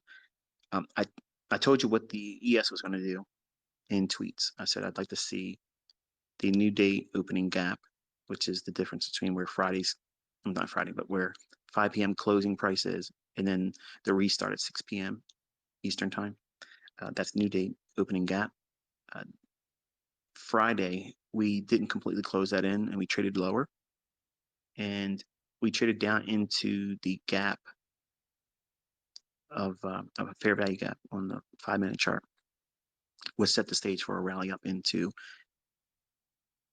the new date opening gap and then that buy side liquidity pool. And there's a volume imbalance on the weekly chart. And I think I mentioned in the live session or Twitter space I did in Florida, I know I said it audibly. I'm wondering now if I said it to my older students, but I did talk about the the volume imbalance on the weekly chart. So for the sake of those individuals that don't know what I'm referring to, if you pull up the ES chart on TradingView, the symbol is ESM 2023. Click it to time frame of weekly, and then you'll see on the weekly chart Monday, August 15th of 2022. It's a down close weekly candle, and then the next candle is down with Monday, August 22nd. Okay, there's a wick that doesn't come all the way back up to the previous week's low. So there's a little bit of a gap there. That's a real gap. That's a liquidity void. That's a real liquidity void. And the fact that those two bodies of those respective candles don't connect, you want to have that entire range highlighted on ES because that's where we're likely to go.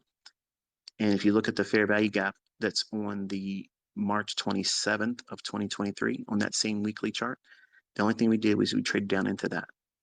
And then that's why you see it going higher. Now, I also stated that we're going into May, and during the month of May, going into June, traditionally that's a seasonal tendency for it to sell off and move lower. I'm thinking that we might pump up into the high on ES for January 30th, that high or that wick on the weekly chart, that consequent encouragement. We've gone through it 2 subsequent weeks after that on the upside. So because of that, I'm favoring more the January 30th high and then the volume imbalance I just gave you on the weekly chart. So that range, um, that small little actual gap between August 15th weekly low and the August 22nd weekly high, that small little gap up there. We could go up to that and how we trade there, you know, that's what I'd be watching. But if we do have the seasonal tendency for May going into June, if you look at the relative equal lows on ES, those being December 19th of 2022 and the low on March 13th of 2023, there's sell side below that. So if we do have a weakness in ES and the seasonal impact or seasonal tendency does materialize going into the month of May into the second week of June, that's where it would draw to. So I'm kind of like forecasting the quarterly shift. before it's in the chart. So I'm not saying it is going to happen, but that's what I'm anticipating. So therefore, I would like to see things get in alignment with that. But obviously, I can trade against that because it hasn't manifested itself yet. So what I was going to say, and I lost my train of thought moments ago, was yesterday I gave you an outline on Twitter where I thought I was going to go, new day opening gap, and then there was a buy sell liquidity pool. And because of my fatigue, the entry, I moved my stop up too soon, and it came down and stopped me out. But the conditions were still there, so I simply just re-entered. And I saw folks saying, what was it? What was the entry criteria? Why, how did you get back into it? Whatever. The idea of what I outlined, that was going to be the draw on liquidity.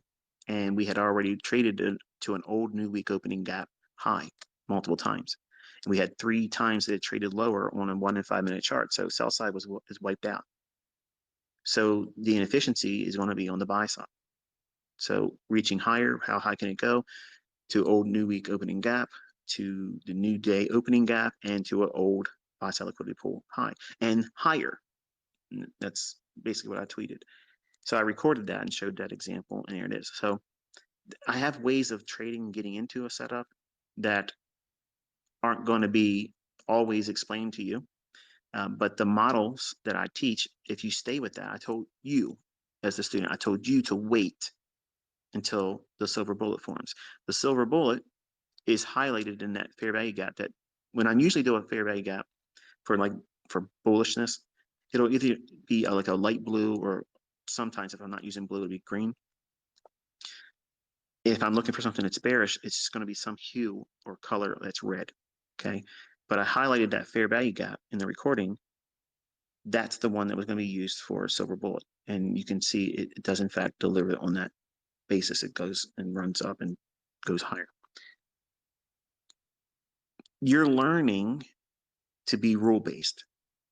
I have lots of rules. I have lots of models. I have lots of approaches to trading. I'm not limited to that. And because I've been away from the marketplace, I have to get myself back in an alignment. So if I see something, I'm gonna get in it because I have 81 ways to get into a trade. So I don't have a fear of missing a trade. I never, ever, ever have a fear of missing a trade. You may not have all 81 of my entry mechanisms.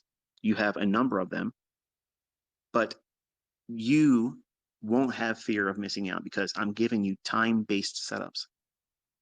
Between 10 o'clock in the morning and 11 o'clock in the morning, there is a fair value gap that will reach for inefficiencies or liquidity. That happens every day. Every single day that will form. Between 2 o'clock and 3 o'clock, every single day, every single trading day, there will be the same type of setup. So there's your PM silver bullet. True to form, I always tuck them in real deep in these lectures because the weak ones won't listen. They'll watch the people that want to make the 5-minute trainers and they'll miss all the stuff that goes around that supports it. But the idea of fearing a missed move, there's no reason to fear that. How many, here's a question for you folks, listen. Put the pork rinds down, okay? Listen. How many trading days next week, 6 months from now, how many trading days are going to have a 10 o'clock to 11 o'clock? And how many of them are going to have a 2 o'clock to 3 o'clock window of opportunity? And that's a trick question, but sit down. You're going to have to prepare yourself for this one. But every single one of them have that. So why, pray tell, would you ever fear missing a move? That's what a neophyte does. That's a hallmark for someone that says, I don't want to be in this trade. I know if I stay with it, I'm going to be a loss. But I know also if I get out, it's going to move. What? That's what they're talking to you with. They're telling you those things. They're literally telling you in no uncertain terms. They have no idea what they're doing. Why listen? Their results are not rooted in sound logic. It's just happenstance. And I had 9 months of happenstance. Initially, I had that. And it evaporated. So you want to have logic. You want to have sound logic as to why you're taking a trade. And you want to be doing it with a rule-based idea that you've worked with for months, that you have grown accustomed to when it doesn't work for you because you're floundering in the beginning. You have no idea what you're doing, but you're not beating yourself up because you're not losing money. You're not wasting the mortgage money. Your spouse isn't going to be upset with you because you've wasted some money that should have been used for some other things around the home.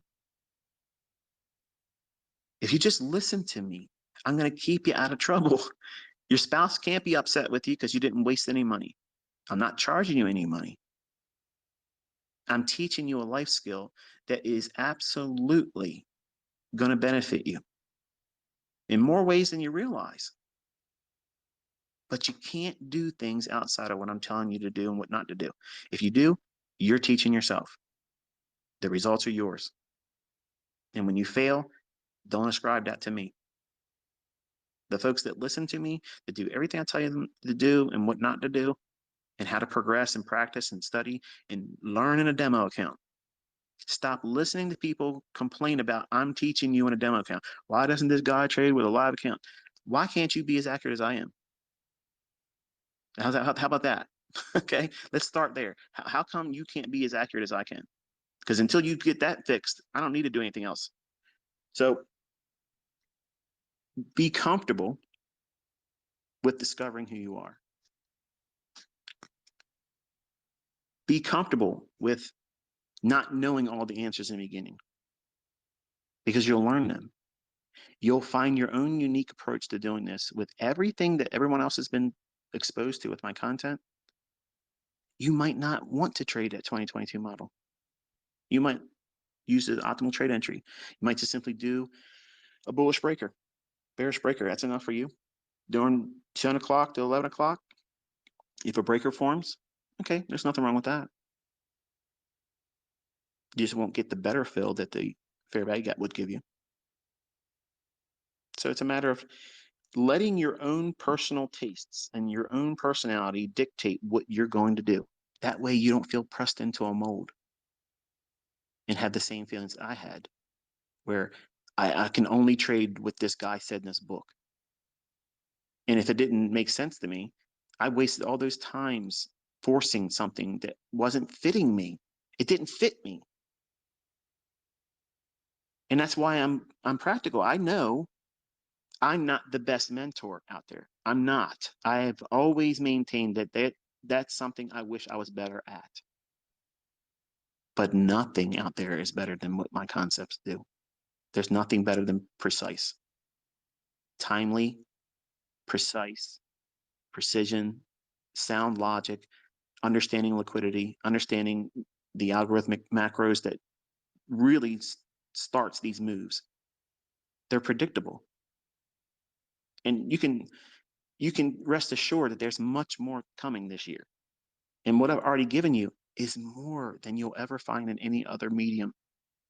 No other teacher, no other resource, no other approach is going to get this much detail that removes all the things you're worrying about.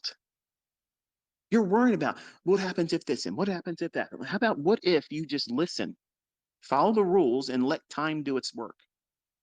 Let's do that. Humor me, okay? Spend this year doing what I'm telling you to do and avoid the things I'm telling you to avoid. And then come at me with your questions. Because I promise you, you're going to see results that you can't appreciate now because you don't know what's coming. You don't know where your discoveries are going to be in yourself. And many of them might be painful, but don't run from them. Don't hide from them. You don't want to be in a situation where you're trying to pray your way out of a situation that you put yourself into, and your conscience is telling you, get out of it. Just simply get out. If you have the thought process of, if I get out of this, or when I get out of this, I know it's going to move, you don't know what you're doing. You're not content with the model. So you're greedy. You're being greedy. I know if I get out of this trade, I'm in profit right now, but I know as soon as I close this trade, it's going to run. If you vocalize that outwardly, if you type that into any kind of social media, That is the surest testimony that you don't know what you're doing. You have work to do. Refine that. Why is it that you feel that way? What are you lacking? Targeting, time of day of week.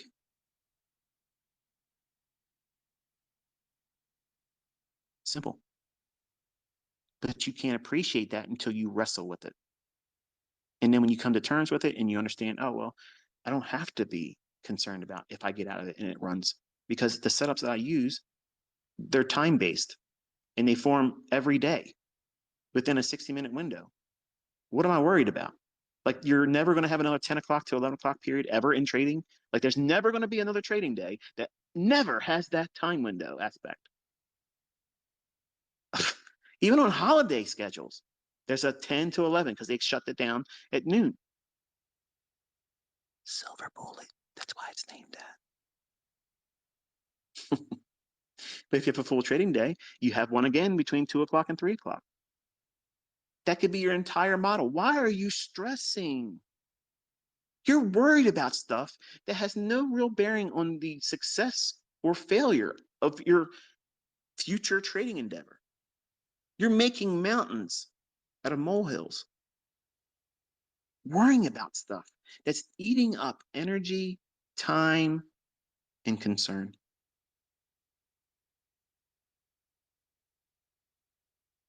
When in doubt, stay out. When in doubt, get out. There's so many statistically provable, go back in time, don't just take my word for this. Go back and look at it. It's always there. Be content with enough. What's enough, ICT? 5 handles in the beginning. That I did not say stop at 5 handles and never get any more than that. My audience members are people that don't know what they're doing and they've never done this before. But you can do exceedingly well with 5 handles.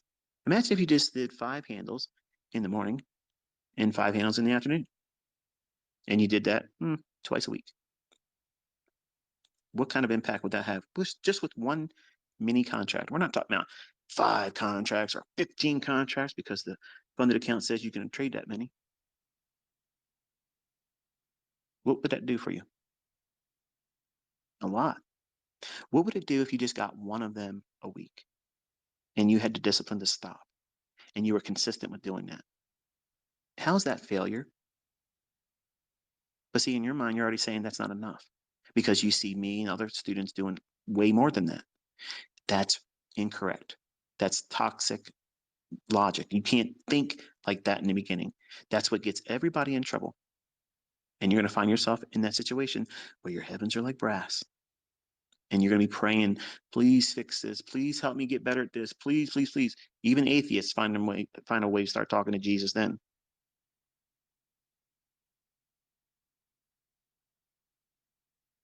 Completely avoidable. Completely avoidable. If you feel that way, if you feel completely disconnected from the market, you just can't focus, stop. It's going to be there. I promise you. I was on a road trip, came back, boom, felt confident, look what I was looking for. There you go, it's a script. And I had a losing trade. You saw me bleed. It's okay. Went right back in there, patched up, boom. I had a guy I read in somebody else's YouTube channel comments. The video wasn't even about me, but someone mentioned me. And they're like, oh, yeah, he doesn't do this and do that when he's trading. And his examples, he doesn't even have the candle countdown thing. So that's definitely a delayed data. What?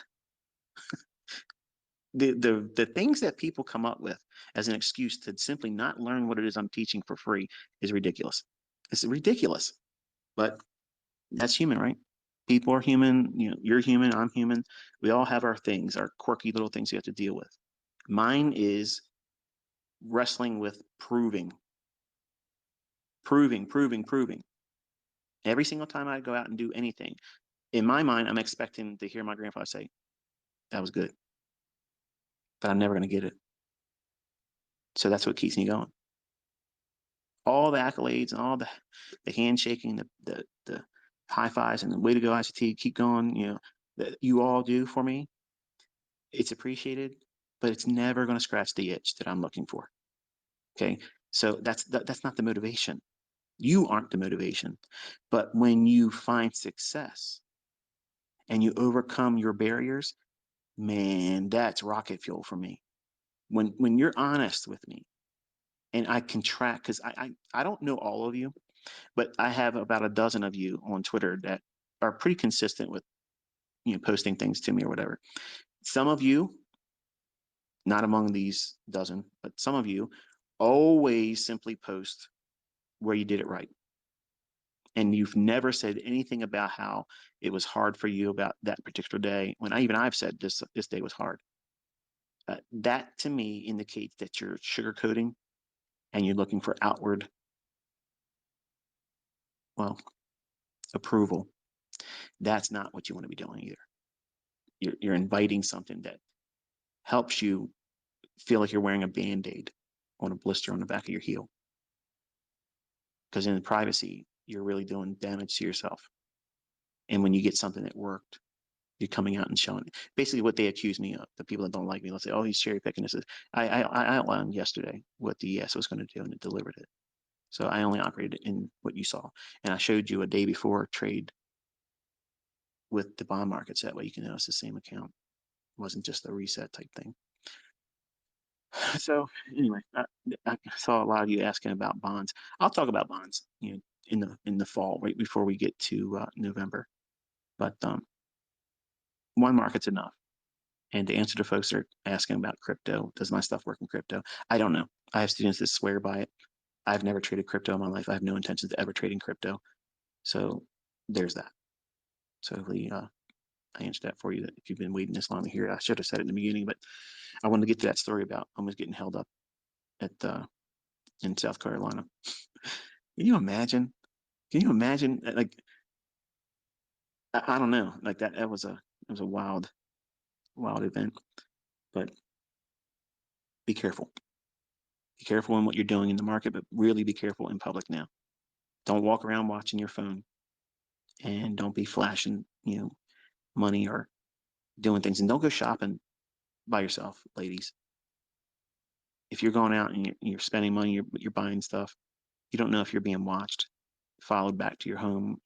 It really has opened my eyes up to the potential for things to happen to people that are not being prepared. And we're going to just get more and more of that over the summer. I think it's going to get wild. So what's the point of working so hard doing this and finding an extra stream of income if you can find it, and then just fall victim to someone else because you weren't paying attention? You have to be responsible. Respect the level of risk that's in the world right now. Just because we're in the United States doesn't mean bad stuff can't happen to where you live in your neighborhood, right? So anyway, got that off my chest. I feel better now. I feel clean. Hopefully I didn't bore you too much, but you have to know when to stop and be comfortable with it. And if you feel like you're not able to find your way, everything you're trying to do doesn't seem to be working, don't force it. Take a week off. Simply just unplug. Don't even watch my videos. Don't watch my Twitter space or Twitter, what's it called? Twitter feed or whatever. Don't even look at my tweets. Okay. Deactivate notifications. That way you can't be enticed to look at what's going on, and take a week off. The markets are not going to change. The algorithms are not stop working. It's not going to stop working rather. It's going to be there when you come back. But what's different is you're going to come back with a fresh perspective. You come in, it's like a car after being washed. It just looks good, feels good to be in it. And yesterday, I knew what I was looking for. I knew what to expect. I saw it, and there it was. Notice the difference between that and 2 weeks ago on that Monday and Tuesday. I was just giving you levels I wanted to see price gravitate towards, versus yesterday where I mapped it out, showed you a chart. That's different.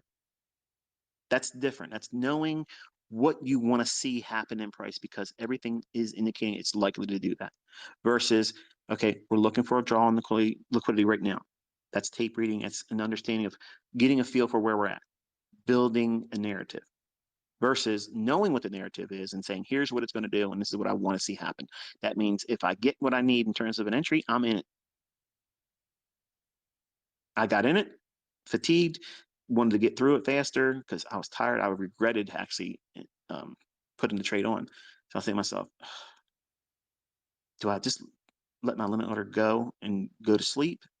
Because that's what I wanted to do. And I was thinking to myself, let me just stay with it. But I don't want to have any more risk than I have right now. And I put the stop loss off too soon. And it came to hit me. But nothing changed the trade. It's just I put it up too soon. So I was like, okay, well, I'm just going right back in. So the entry criteria, for those that are wondering, was me simply just getting back in because the original idea that I used, which was trading old new week opening gap, and the fact that we had 3 sweeps below and the market likely to go higher as we traded down into that weekly fair value gap I mentioned a little while ago. And the likelihood of trading up into that volume imbalance on the weekly chart and running out the swing high. I gotta look at my chart to make sure I give you the right day here. January 30th. So January 30th high. I think that going forward is the next draw. And then how we work within the volume imbalance between August 22nd, 2022 and August 15th, 2022's weekly candles on ES. So again, you'd find out on ES M2023 on TradingView. I think that's it. So I've missed you all. I've missed talking to you. I have a lot of really good ideas I want to incorporate into the lectures and teachings this week. I have to do some video work that we guys can catch up, fill in the blanks or spaces that we had for April. So give you some more content and some lecture points. And we're opening up a new month in May. So seasonally, you want to be studying, does the market provide, and I'll share the seasonal tendency that I'm talking about. I'll give you the actual chart. You already have it anyway. It's in the core content on my YouTube channel. But I'm going to show you why I'm referring to what I'm referring to, and we can watch it real time and see if it pans out, which will be interesting. Until I talk to you next time, I've enjoyed spending time with you today. I'll be quiet until we get into Monday morning. So enjoy your weekend. Be safe.